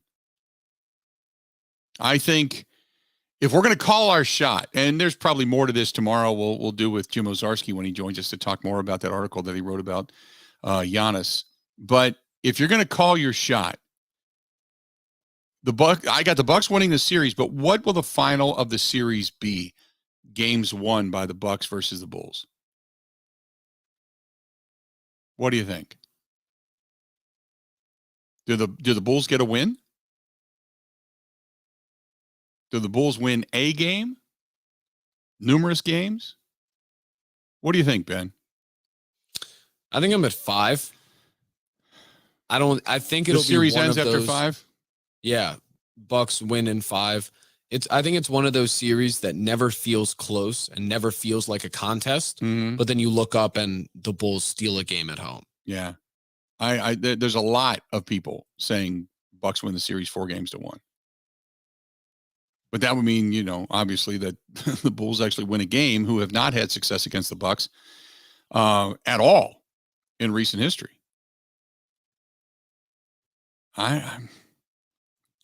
Part of me wants to say the Bucks sweep it, just because I believe the Bucks are just so much a better team. And now what the Bulls tried to do, and I said this the night after the game that I went to, and I saw it again when they were down in Chicago towards the end of the season. The Bulls try to play an inside-outside game, and the reemergence, the presence of Brook Lopez denied so many shots. And it wasn't like he was blocking shots. It just, you weren't going to take that shot because he was so good at defending the paint and near the rim. So they kept kicking it out, and their shooting was horrific. I mean, they had a lot of open looks, and they just weren't hitting. I mean, I could say maybe if the Bulls are hitting their shot, maybe the game comes out differently. Maybe they get a win or possibly two. But I get this sense that it's just the Bucks are just going to roll. Although every time I say that, I said it last year too, and the Bucks will lose game one of every damn series and then make us all bite our nails and then come back to win it. So, but I think if I'm going to call the shot, I'm probably going to go 4-1. It's probably the most realistic, but it would be sad to see the Bulls get a win. And if the Bulls get a win in game one at the Fiserv Forum, which I can't imagine happening, but if the Bulls get a win in game one, it may throw a little bit of a gasp into Bucks fans, as if to say, oh my God, here we go again. But I got to think, now the last time I was at the Fiserv Forum was for the Bucks and Bulls. It was probably 55-45 Bucks fans to Bulls fans. I could not believe how many Bulls fans made their way into the Fiserv Forum. Could not believe it. And the fact that it's going to be on a Sunday when you can get up, you can get there early, and it's a relatively early game, so it's not like you're going to be having to stay the night unless you're completely hammered. So you could come up from Chicago and see the game. I wonder what the crowd's going to be like, and considering this is the somewhat ugly stepchild as Milwaukeeans and Wisconsinites consider themselves versus those from Illinois, I wonder how loud this game is going to be. What kind of a real rivalry flavor this is going to have in this series. I'm going to be really interested to watch it for that kind of storyline as well. I can't wait. Can't wait. You're going to have Bucks and Bulls, Brewers and Cardinals, rivalry weekend in Wisconsin. Oh, my goodness. It's going to be good. Got another hour yet to go. Stay tuned. The Bill Michaels Show. We continue coming up right after this.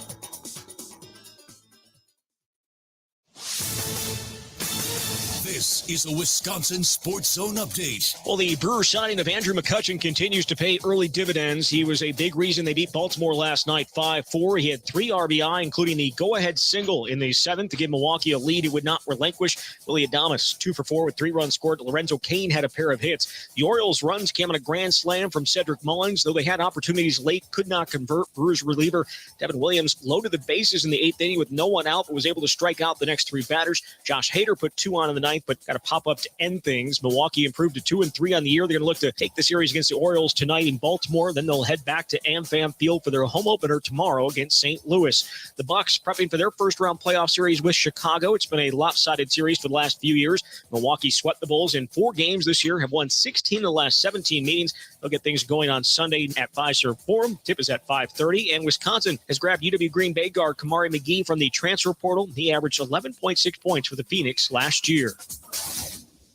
Your work-life balance is important to you, and Sutton Transport agrees. Sutton Transport offers a 5-day work week. Same start times daily, and you'll be home nightly and on weekends. Sutton Transport is now hiring CDL drivers and forklift operators for all shifts. Enjoy some of the best benefits in the industry. Consistent year-round work, twice-a-year wage increases, and enjoy your family time you deserve. That is work-life balance. The road to success is with Sutton Transport. Apply at suttontrans.com.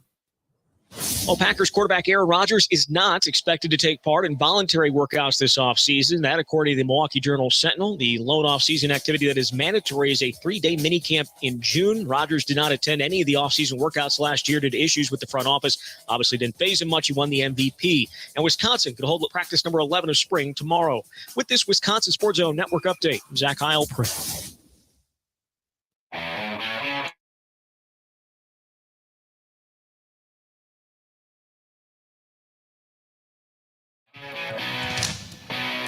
Hour number 4 of the Bill Michaels Show.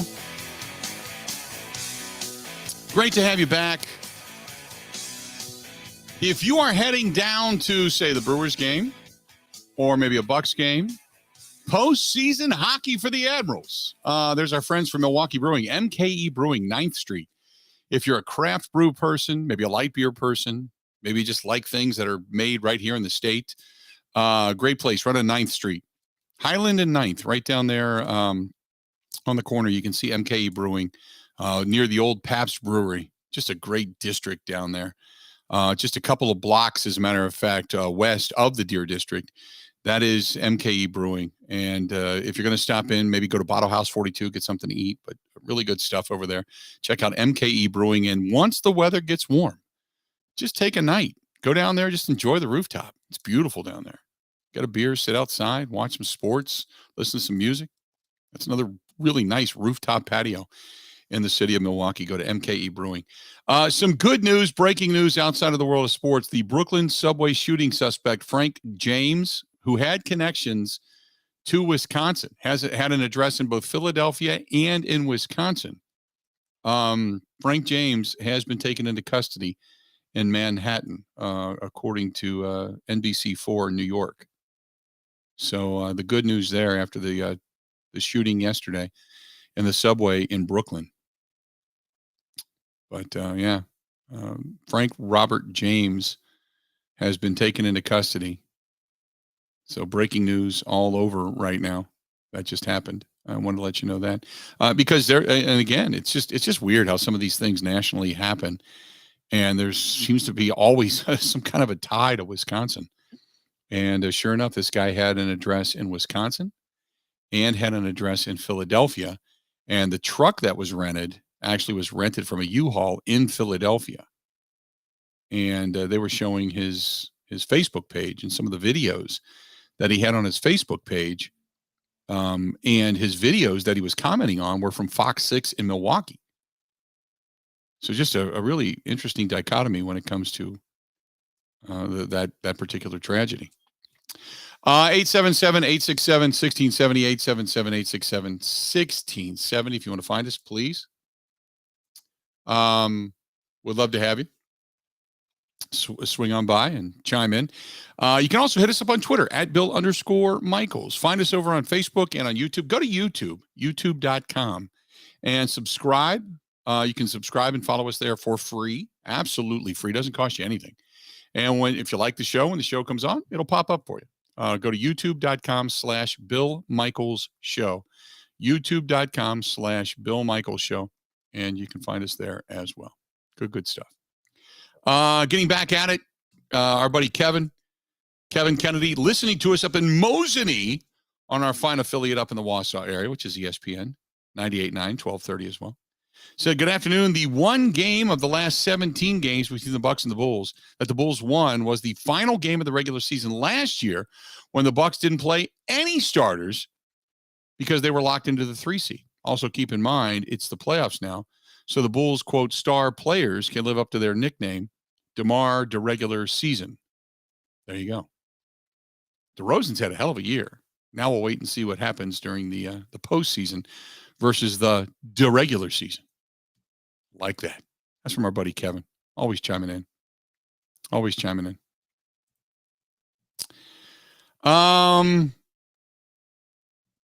Let's see here. We can also, Eleanor says, I was listening to the show earlier about the Washington Commanders. It makes me feel bad for all of those Commander fans who really did want to see some football games at a cheaper rate. To steal from the fans is criminal. Eleanor, that's part of the reason this story is so big. It's not just the fact that you've got a rich guy keeping money from rich guys. That's one thing, you know? But when you start talking about him jacking up the price and stealing from fans, that's a whole other level of heinous. That's a whole other level of, I don't give two damns about my fan base. It is all about lining pockets. It is all about lining pockets. And as we had on just a little while ago, Mike Renner from Pro Football Focus, you know, I asked him, I said, hey, when the story broke yesterday, what was the reaction in the Pro Football Focus offices? And he said, we weren't shocked. You know, we've known about this guy, you know, being this type of person for a long time. They all figure kind of what we figure now is that maybe, hopefully, this has got to be, right, the final straw in the camel's back for the NFL to kick this loser out of the league and to get him going. And we'll see now as to whether or not steps are actually taken to remove him. This was, I asked Mike Renner earlier, just to give you the better perspective rather than me telling you. From Pro Football Focus, we had Mike Renner on, and I said, Mike, you know, with everything that broke yesterday regarding the House subcommittee investigating all the allegations into the Washington Commanders, the Committee on Oversight and Reform, and this letter written to the Honorable Lena M. Khan, who is the chairperson for the Federal Trade Commission, and also talking about this coming from one of the investigators, Carolyn B. Maloney and Raja Krishna Maruthi. What was the reaction in the offices when all of the allegations were basically laid out in that 20-page letter that described all the terrible activity that Daniel Snyder and the Washington Commanders were putting forth? Here's his answer. Yeah, it's like, it's actually not surprising at all. It was kind of the reaction. It's like, oh, this might actually be the nail in the coffin for him, because Dan Snyder, all the controversies over the course of his career, none of them really affected the pocketbooks of other owners. Once you affect the pocketbooks of other owners, all of a sudden, those guys are going to turn on you and start to come at you. So I think this finally is the proverbial nail in the coffin for him. I don't see how you allow that guy to stay on as an NFL owner after he's literally taking money and stealing from you. It is. I was reading this yesterday, and I gave you some of the more egregious things that I came across. One was the NFL not cooperating on the investigation, but also the depth to which Daniel Snyder would make it impossible for those who had died, for their families to get a refund on the refundable seat license agreement, which is tens of thousands of dollars, depending on how many seats you have, whether it's a suite or whether it's just a single seat, good seat, bad seat, whatever.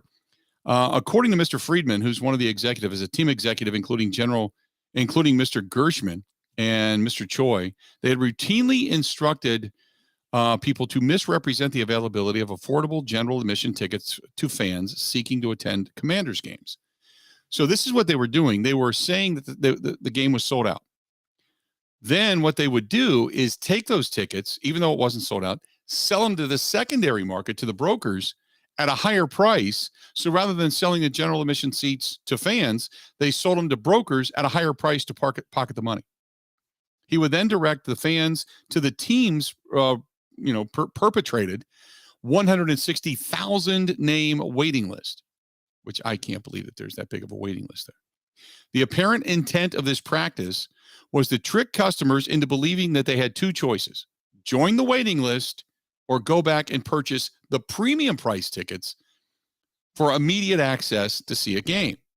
Around the same time, the Commanders, led by this Mr. Donovan, were suing hundreds of fans and leaseholders who fell behind on their payments, despite recouping potential losses by then turning around and reselling those same seats to brokers.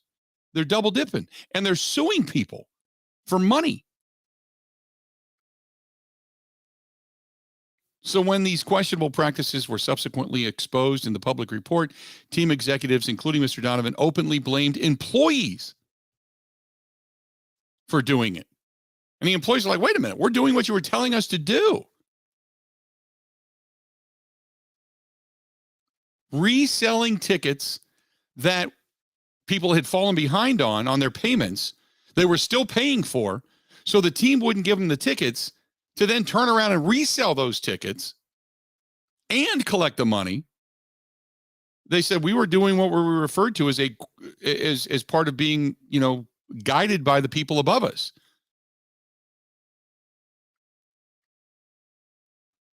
It's just amazing. I the more I read this, the madder I got. 877-867-1670, 877-867-1670.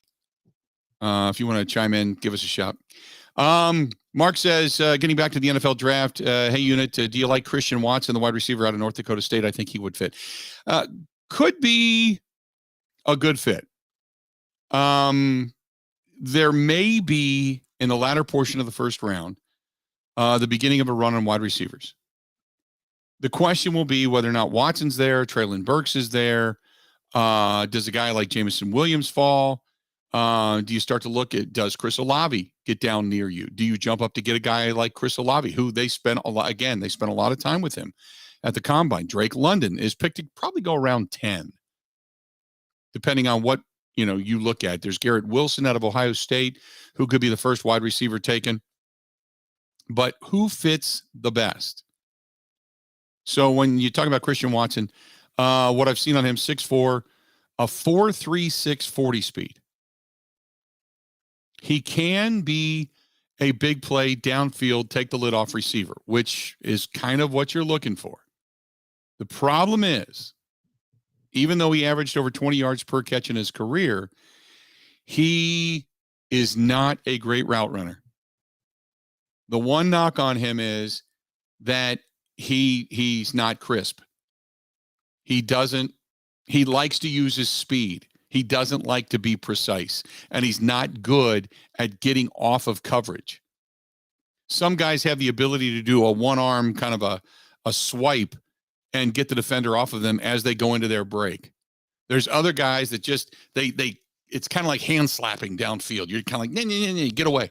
And he's that kind of a guy with not the greatest of route runners. That is at least the knock on him. I've only seen a little bit of film on him when you go to YouTube and some of the stuff that you see on some of the websites. But the one thing I will say, some of the catches that I've seen out of him, he's in double coverage. He's in single coverage. I mean, it's contended. He goes up and gets it. Again, 6'4", 4.3 speed. And the guy can leap. I think he's got a 36 or 37-inch leap. He can go up and get it and do it on a flat-out run. So if you can teach a guy like that who has all the immeasurables, if you can teach a guy like that to be a good route runner, he's only going to get better. But that is the one thing you can't teach is speed. It's just like you can't teach height. You can't teach speed. You can't teach speed. You can make a guy a better route runner. You can make a guy a better ball catcher. You can give him better concentration aptitude, but you can't teach speed. So if he's available, that might be a way they go, because they need somebody to take the lid off. They need a legit downfield threat. They don't have that right now. Not that Marquez Valdes-Scantling was this big-time downfield, drop-a-dime rainbow pass catcher, but he at least made you think. Because Devontae Adams was more of a 4-4 guy and a really, really, really good route runner. Very precise, very smart.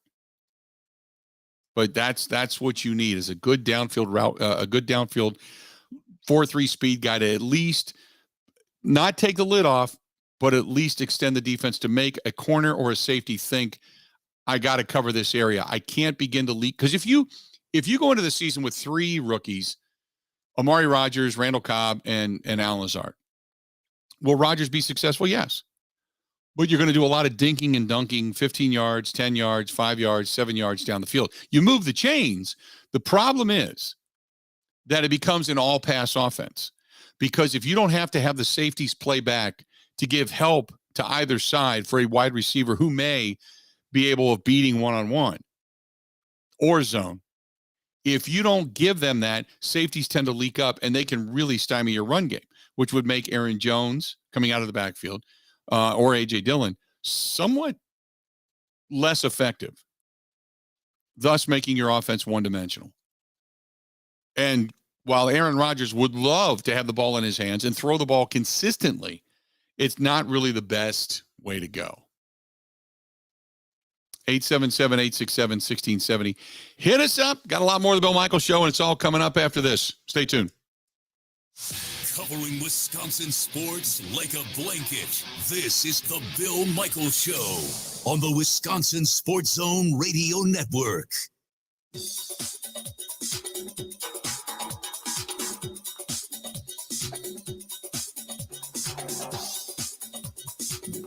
Bill Michaels will resume in 3 minutes.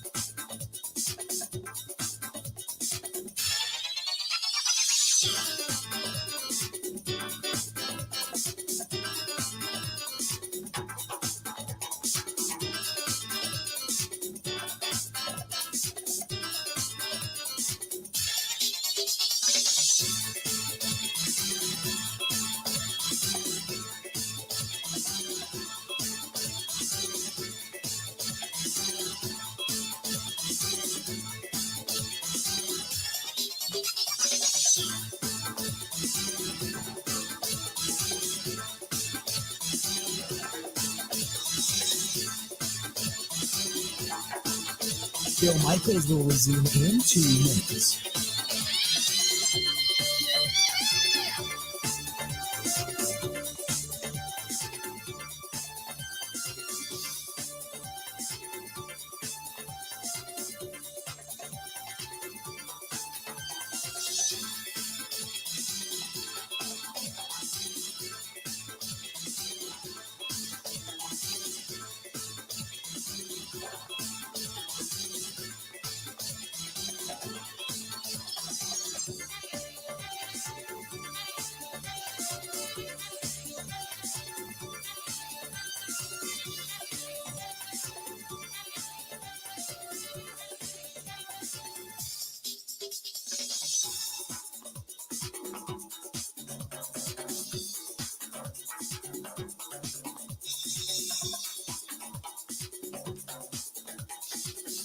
Bill Michaels will resume in 1 minute.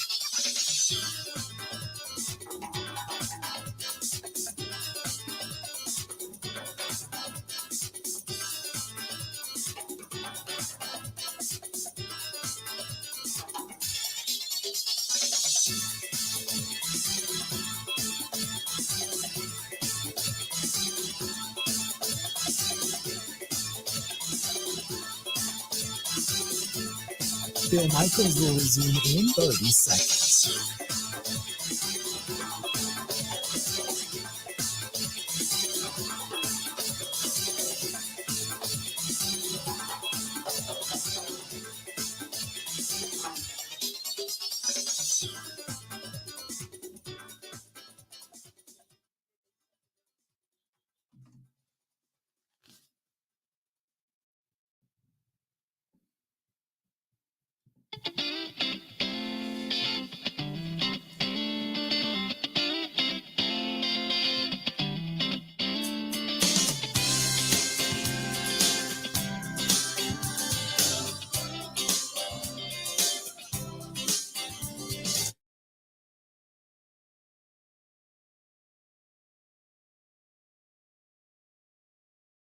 Machining manufacturing company right here in our own backyard in the state of Wisconsin. Really good company, and they're hiring as well and overpaying to get good employees. Go to Pindel, Pindel.com. That is Pindel.com. Again, Pindel.com. And you know, by all means, really good. I've been out there a couple of times, as a matter of fact, and seen their facility. You could eat off the floors in that place. Just a really well-maintained, well-liked. Their employees love it out there. Really good company to work for. And then if you're looking for, say, at home, a water softening system and you want to support veterans groups, there's two ways you can, one thing you can do, but two ways to do it. First of all, the best water softening system out there, hands down, Connecticut water softening system. And you can look it up in a lot of different venues. But our friends at the Water Doctors, H2, the letter O, doctors.com. Call them 262-549-7733. 262-549-7733. John Atley is the owner and a great guy, but really, really, really big supporter of veterans. They donate a lot of money to the Custom Canines Service Dog Academy. Don't you want to work with a company that believes in a great product, supplies a great product, has a great product to not only sell you, but in addition to that, but backs up with warranty, installs, brings it to you. And then in addition to that as well, they support veterans. Hell yes, that's my kind of company. That is the Water Doctors, H2, the letter O, doctors.com, H2, the letter O, doctors.com, or call them 262-549-7733. This is a great point this is from Stacy. And Stacy says, only once since 1988 have the Green Bay Packers chosen a wide receiver in the first round of the NFL draft. What makes us think they're going to break that trend this year? Correct me if I'm wrong. Wasn't it Sterling Sharp in 88? And the only other person I think since then, if I'm not mistaken, was Javon Walker. Because Javon Walker was a first-round draft choice. And it's a shame that he ended up letting his dad get in his head. Because he was a pretty solid wide receiver, but his dad just basically told him he was God. I'll never forget. I was doing the Bucs pregame. I was doing a Bucs pregame show in front of the old Bradley Center, and Javon Walker. I think it was 2002, 2003. But the Bucs were still coming out of the heyday. Okay, they were coming out of that run. And the Bucs were hot, and I remember it was a Tuesday night. The Bucs are playing at home, and there are a lot of Packers at this point in time that are starting to come to Bucs games. It's becoming fashionable to go. So here comes Javon Walker and his dad and his agent. They walk in. They came in. I was sitting in the mobile studio at the time, which was called the Road Show. This big giant trailer that we used to park on the square out in front of the Bradley Center. He comes in, and Javon Walker was a really good guy, just a nice kid. Comes in and sits down, starts talking to me.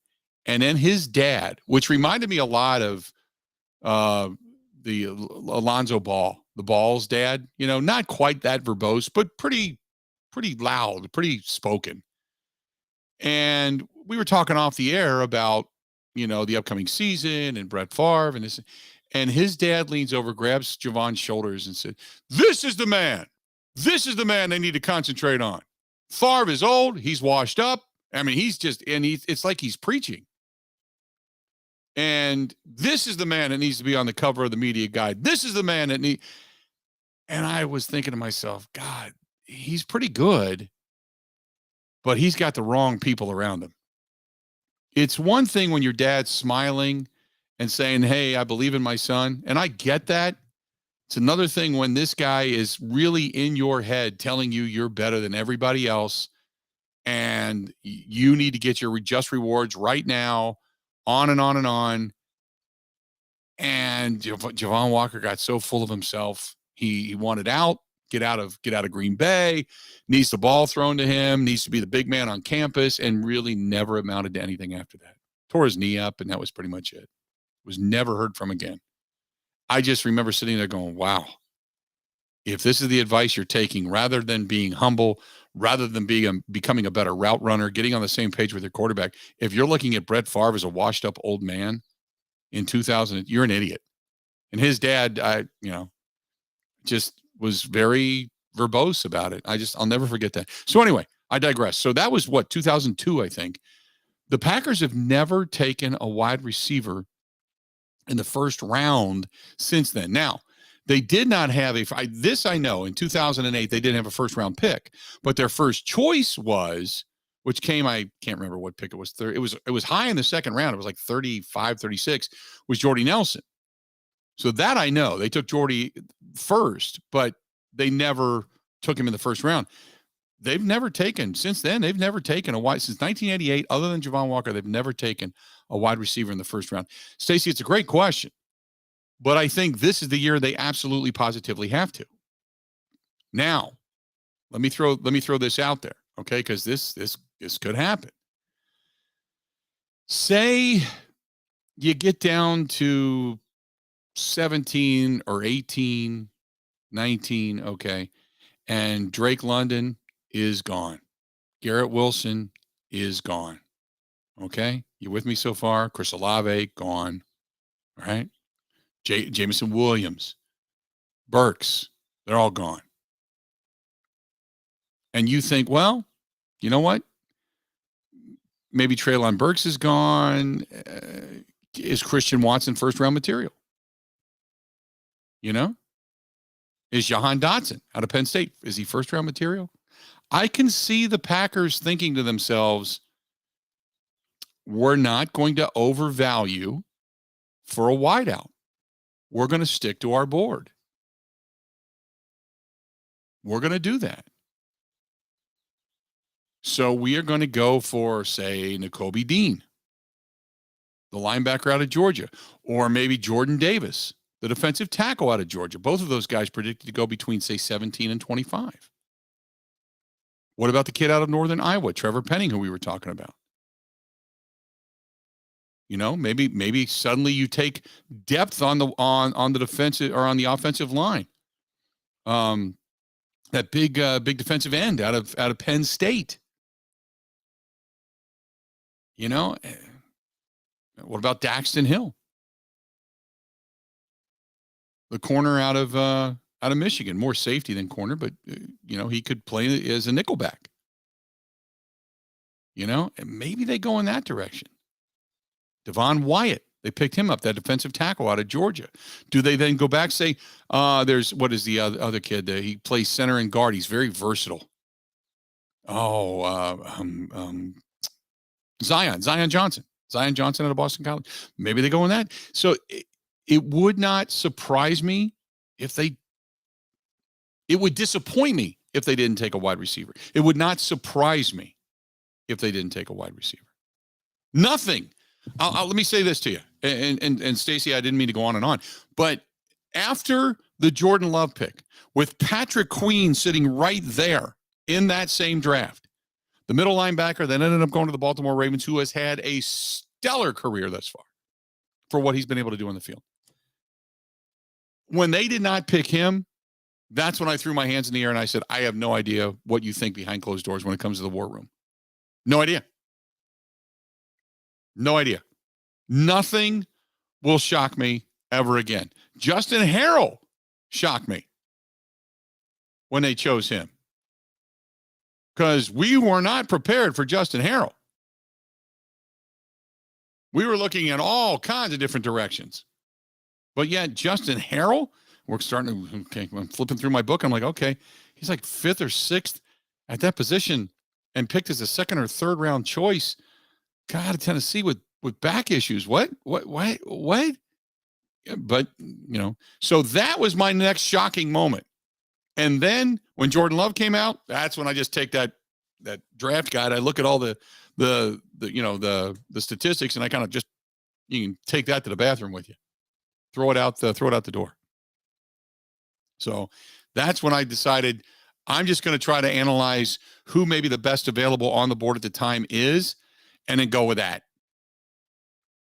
And you really do take a little bit anyway of need out of it. Now, this is probably the most unique situation the Packers have been in since I got here and started covering them heavily in 1999. Because the end of Favre in those years with Mike Sherman, they needed some additional wide receivers, which is why they chose Javon Walker at that point. As it was getting more and more evident, Favre needed more and more weapons. But even that didn't turn into free agent signings. And we all know Mike Sherman, Ted Thompson, they weren't going to do what Brett wanted them to do. It's a different regime now. It's a different window. It's a different desperation now. You don't have anybody. And I'm not sitting here to demean or slight in any way, shape, or form Alan Lazard, Randall Cobb, or Amari Rodgers, but they're guys.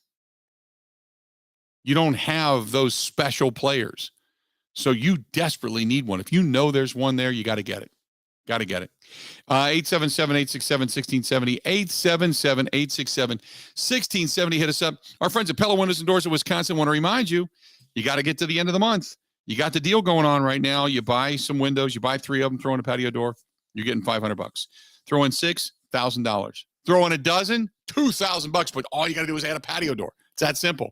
They have 6 different lines. They have got the vinyl, the economic vinyl. That is a good window, budget friendly. Then they've got Impervia. Now you're taking a step up. It's a little bit harder material, a lot like fiberglass, kind of that same thing. Then you get into the wood. Doesn't transfer the cold.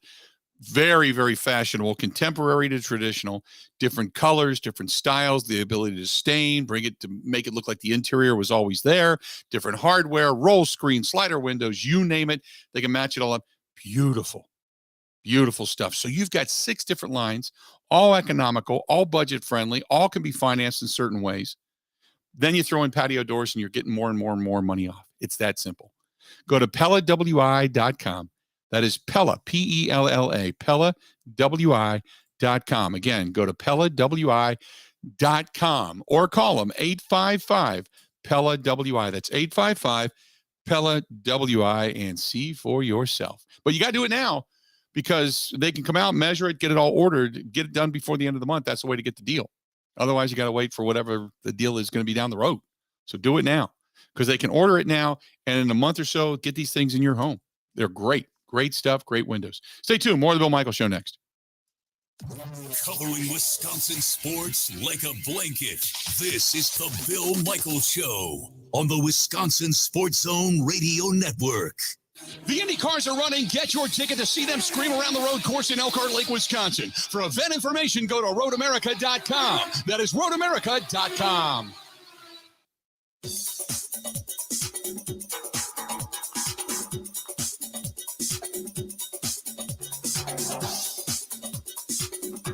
Bill Michaels will resume in 5 minutes.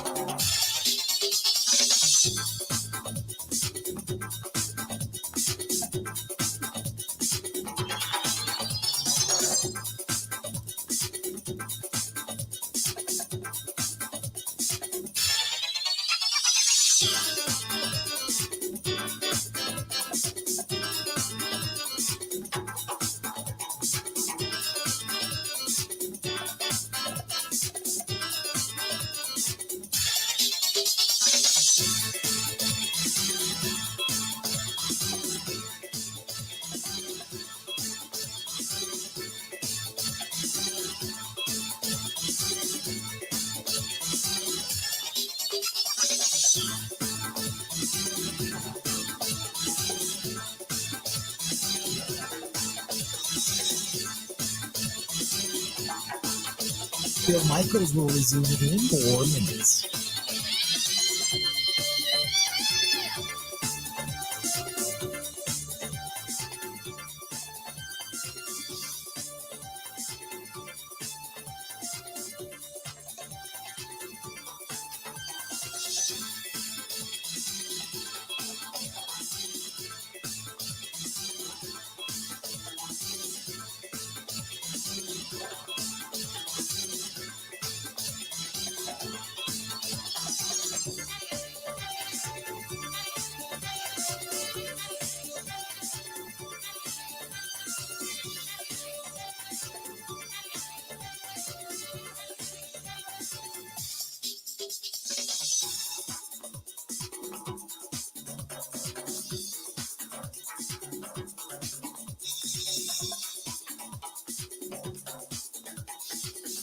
Bill Michaels will resume in 3 minutes.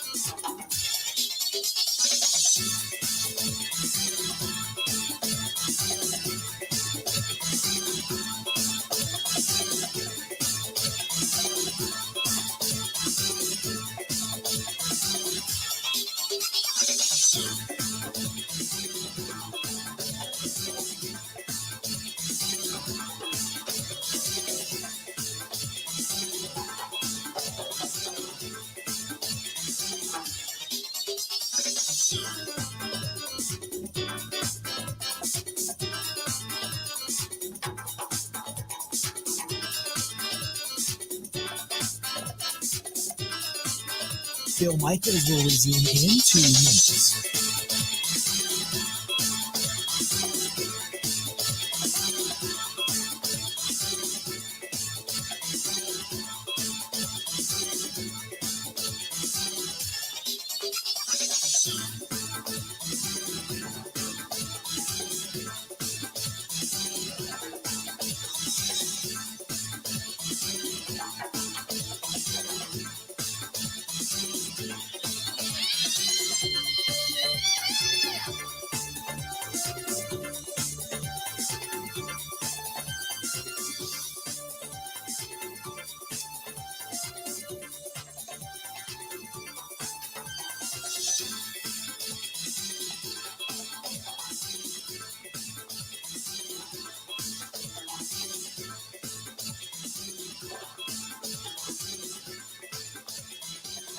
Bill Michaels will resume in 1 minute.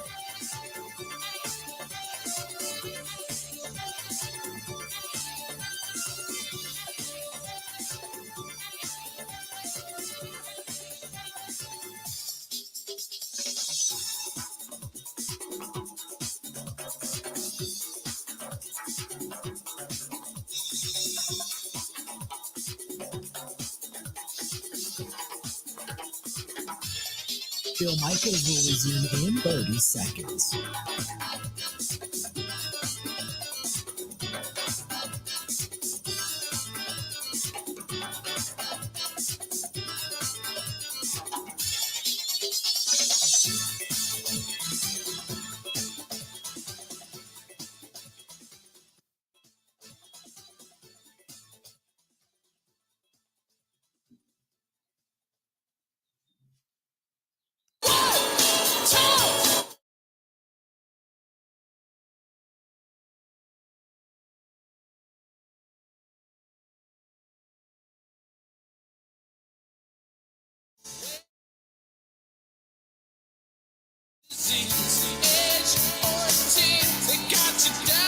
How we looking?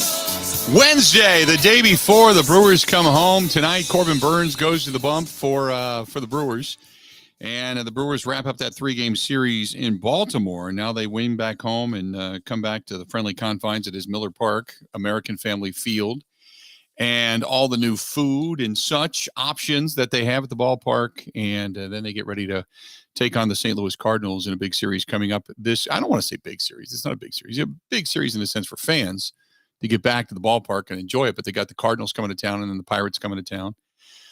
So looking forward to getting out to the ballpark, a few of those games. By all means, going to be doing our live broadcast tomorrow down at Stenny's. If you're going to get around this summer, there is no better way to tailgate. I'll tell you this right now, than if you've got an RV. Now, whether it's a motorhome, which is great, if you want to take a fifth wheel, a camper van or something like that on the road and enjoy some of the staycation capability, or just go see the terrific country we call the USA. Check out our friends from Kunes. Go to Kunes, Kunes, KunesRV.com. They got you covered, KunesRV.com. Representing America's most reliable and best-selling RVs and camper brands, such as Jayco, Gulfstream, Nexus, Forest River, Dutchman, Thor, Winnebago. They've got it all. You can stop in and check out many of their locations and take advantage of some of the summer deals upcoming. So thanks to them for being a part of the program. Kunes RV, by the way, taking trades, and go to Kunes, Kunes, KunesRV.com. That is KunesRV.com. And you can see for yourself where the location nearest you is. It's that simple. Check out our friends at Kunes RV. Talking about the draft before and getting into some of the scenarios, if you will, for the Green Bay Packers.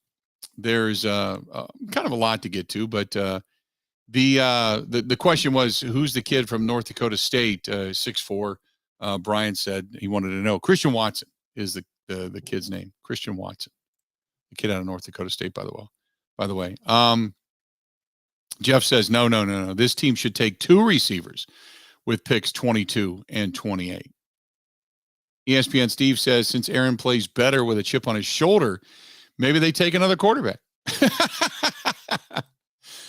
I I have to say, and I said before we went to break, the most surprising thing in the draft I've ever been a part of was the night they took Jordan Love. If they would take a quarterback in this draft in the first round, I would knock me over dead. Would you consider gluing your hand to the radio board if they did that? I would glue my hand to Lambeau Field. I'm going to clip that. I would, if they took a quarterback in the first round of this year's NFL draft, that would be your glue your hand moment to the court. Yeah. Now follow me on the logic on this though. Okay. Let's say, okay, for blanks and giggles. All right. Let's say Kenny Pickett out of Pitt falls to them. You with me? Kenny Pickett. I'm trying to think. That's probably, he could end up, unless it's Malik Willis, but I don't think he gets too far. Matt Corral could fall. Matt Corral. I don't know though. Matt Corral, by many accounts, he's on that first round / high second round bubble. So let's just say that the Packers take a quarterback in the first round. Matt Corral falls to them. So one of these other kids fall to them. Malik Willis, Kenny Pickett. There's Desmond Ridder, who a lot of people like, Matt Corral. But I think the first round has two quarterbacks going. Willis and Pickett. Those are the two guys everybody talks about. Let's just say that one of those two guys fall and they take them. First of all, it is admitting to the world that, Jordan Love is not the guy. But if Jordan Love is not the guy and you don't have any takers for him and he's under contract, you kind of got to keep him. But you believe that this next guy is indeed the next guy. Knowing you have Rodgers for 2 years, and this could be, in all likelihood, the successor to Aaron Rodgers. Would it then be a smart move? And I know, look, people are saying, why even talk about this? Because it's not going to happen. But let's say it does. Let's say it does, that other teams just say, you know what? We don't want to go this high on a quarterback when we don't feel we have the franchise guy there. But maybe these guys feel like they are. Maybe the Packers draft people feel like they are. So would it shock me? Yeah, it would shock me. I don't think it's going to happen. I would think the 99.99% of me says there's no way in hell. But I never thought they'd pick Jordan Love either. So, no, I don't think it's going to happen, but it is what it is. 877-867-1670. Hit us up, 877-867-1670. Again, I get a question about Jameson Williams. How can you take a wide receiver that's got a bad knee? Because Jameson Williams' speed is stupid. He's a low 4.3 guy. There was even a report out there that at one point he ran a 4.2 incoming at Alabama. That he ran a 4.29. It just, speed is crazy. If you've got it and it's really, really good, and you don't think he's diminished because of the ACL, and he's got, whatever ability it is that you've seen, and he's got a ton of ability, let's be honest, because you take him. I don't want it. I don't want a wide receiver that's not going to contribute, not going to get on the same page with Aaron Rodgers, is going to have to do a lot of standing around, walking around, observing in the classroom type of stuff. But, that it's hard to pass on that speed. Now, again, and I agree with many of you who say, well, you don't know what his speed's going to be when he comes back. I agree with that. The longevity of that knee then becomes in question. I agree with that. But if that's your best available option at that point in time, then what do? You trade back? I just don't. I don't think that the two Ohio State wide receivers are going to be there. I don't think Drake London is going to be there. I'd be somewhat surprised if he fell that far. I know they like Olave. I have a feeling more so something in me says they're going to move up in the draft to get a wide receiver. But now here's the other question. Are you reaching for a need, which is something that Ted Thompson, whether it be on a microphone or in private, would say, never reach for a need. Never reach for a need. You're overvaluing the position. But when you don't have one, you have to value it. But think of this, okay? Just give me a second here. Jamar Chase, Justin Jefferson, all the experts say these guys, these wide receivers, they're not that. They don't have that. Maybe they develop into that, but they're not there as far as coming into the league and being that guy. But they're the best in this draft. Would you reach to get a need and one of the top wide receivers in this draft, knowing they're not Justin Jefferson and they're not Jamar Chase?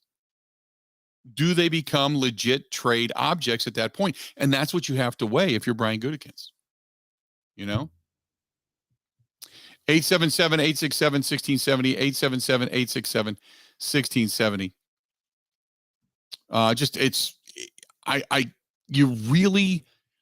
We as fans, we are emotional.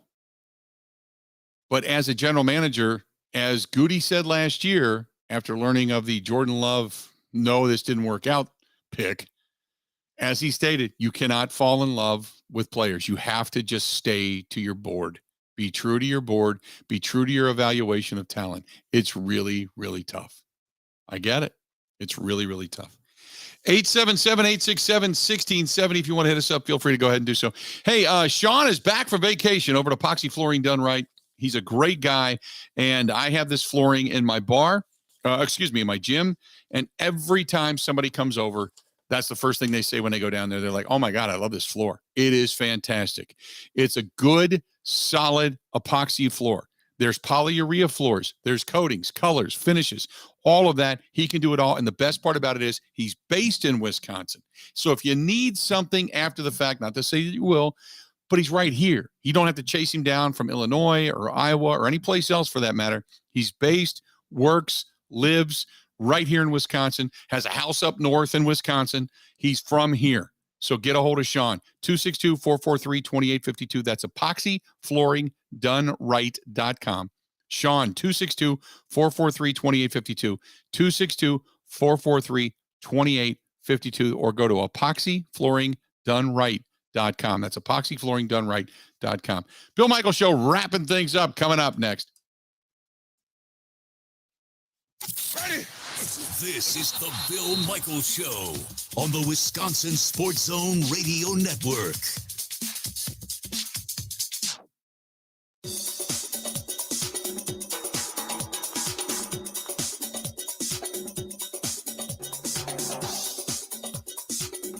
Bill Michaels will resume in 3 minutes.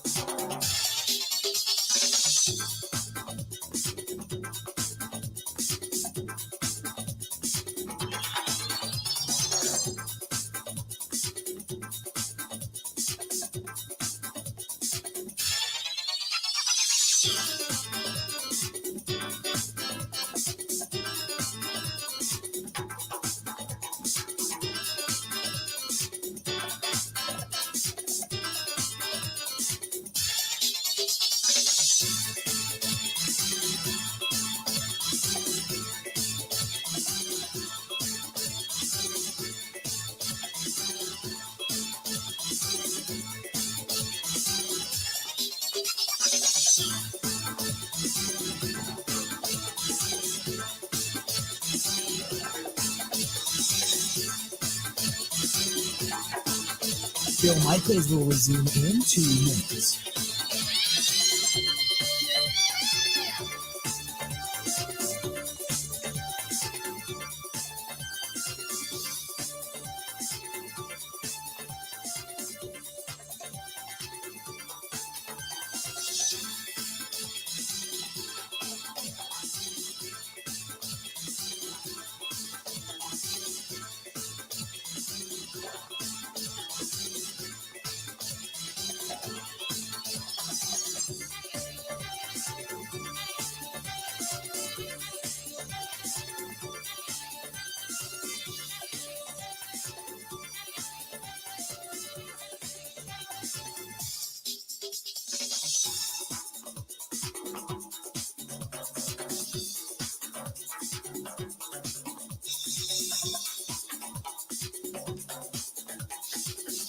Bill Michaels will resume in 1 minute.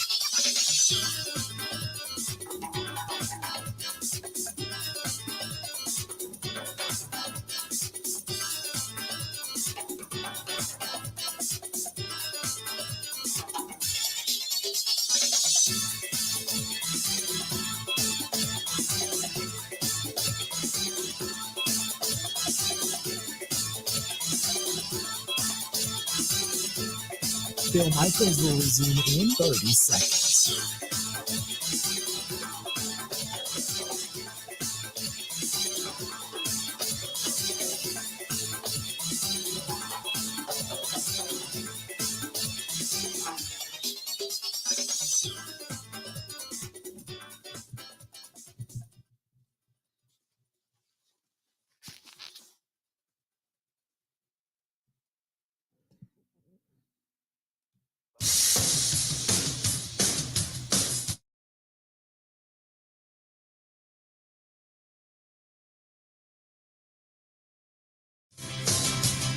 Coming home from the game coming up this week, whether it's over the weekend, tomorrow night, great place right there in West Allis, Wisconsin. Go in and see Marcus and Nicole at the Wrestling Taco, 84th Street, just south of the Wisconsin State Fair Park. Or maybe you don't have tickets to the game, so you go down, you hang out for a while, and you head out because the weather's not great or conducive to tailgate. So you can head over there, sit in the theater seating, watch the game, that big theater seat with the big screen TV, drinking a margarita, having some tacos, good stuff at the Wrestling Taco. Good people over there. By the way, I meant to say this earlier that I got a buddy of mine who was out in Lake Country yesterday. He said, "Hey, did you see what was going on over at Stoley's Hog Alley?" I did. They are under construction. He is expanding, and that place is going to be beautiful when it's done. But while it's a limited menu and they're going to be, shutting some things down over there, they're still going to be open through construction. Don't fear. You can still go in, get a beverage or two, but go say hi to Jeff, who's going to be probably doing a lot of the work with the construction workers, him and his wife, Alicia. But Stoley's Hog Alley out there in Summit and Oconomowoc, going to be under construction, but it's going to be beautiful when it's done. I can't wait for the end of the riding season so we can stop over there and sit on that upstairs balcony. Oh, my goodness. The drawings look fantastic. 877-867-1670. So, Ben, you're saying if the Packers are going to move up, you got to move up for Olave, right? Olave or Jameson Williams. Okay. I see them similarly. I don't think the knee injury really concerns me. I mean, ACLs these days, these guys are coming back. Right. It's good. Yep. Take away the Bakhtiari situation. Right.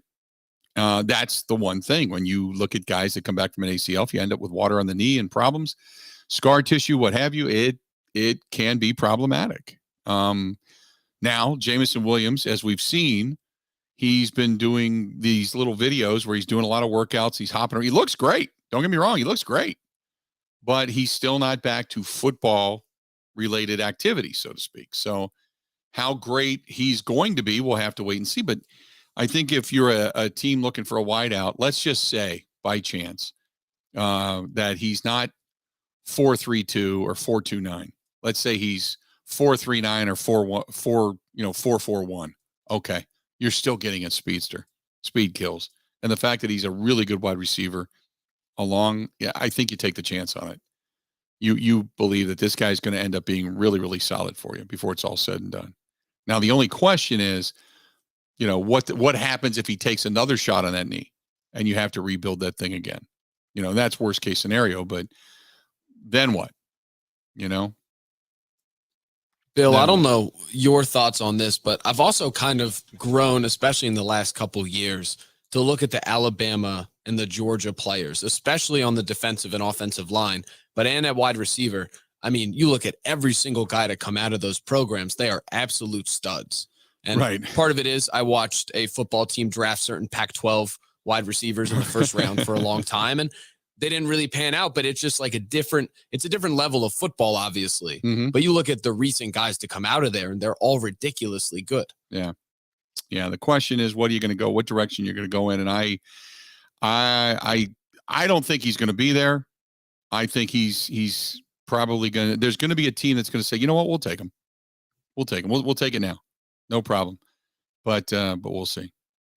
So would you rather have a trade up for Chris Olave or Packers stand pat? They get Jordan Davis, the defensive lineman, or Nakobe Dean, the inside linebacker, and then get a John Mechie or a Jahan Dotson. If your choice is to get a good quality linebacker or edge rusher because the top 4 or 5 wide receivers you want are gone, that's the direction I go. I mean, you think of it, just continue to bolster your defense. And you're always going to need depth. We all know that. But if you've got a really, really good pass rusher, edge rusher, or linebacker, we know what good linebackers are worth now. We know that. Don't get crazy on me and think that, it's not going to be these that you don't value the middle linebacking core anymore. No, I'd go in that direction in a heartbeat. Make the defense as good and as strong as you can possibly make it, and then kind of go from there. That's at least if you got a defense that either stymies teams or takes the ball away, it gives you more opportunities offensively to take the ball downfield. So that's the direction I would go. But we'll see. And again, you're still going to need, if you got a good tackle that falls to you, you're going to need a good tackle too. You need to get another tackle. You're right now on offensive line, you're just a little bit thin. But that's what I would do. So coming up tomorrow, as the show ends today, we begin to tear it down, get all the equipment, pack it up, and then we're going to be heading out to our friends at Stenny's tomorrow morning early. We will see you there. 10 a.m. to 2 p.m. is the broadcast. It is the Brewers home opener at American Family Field. As American Family Field, the sign and all the new things, digs inside the ballpark are going to be brought to the forefront. So we are going to be live from Stenny's tomorrow, 10 a.m. to 2 p.m. And we're going to be hanging out down there with guests, with drink specials. We're brought to you by Bud Light, Budweiser, the official beer sponsor of the Major League Baseball. We're going to have some Bloody Marys tomorrow morning, some beverages tomorrow morning, wings, garlic cheese bread, burgers. Just come on down, enjoy the program tomorrow. Really going to be a lot of fun. Cannot wait. Can't wait. And for those of you that can't make it into town, we're going to have the cameras up in numerous directions down at Stenny, so you get a chance to see anybody and everybody that's in attendance. It's going to be a lot of fun tomorrow. Come on down, park your car, take the shuttles to and from the game. Going to be a blast tomorrow down at Stenny's. 2nd and National, Walker's Point. Can I drink while I'm on the air? Alcohol? I'm going to plead the 5th. I'm going to be a lot like Daniel Snyder, and I'm not telling anybody anything.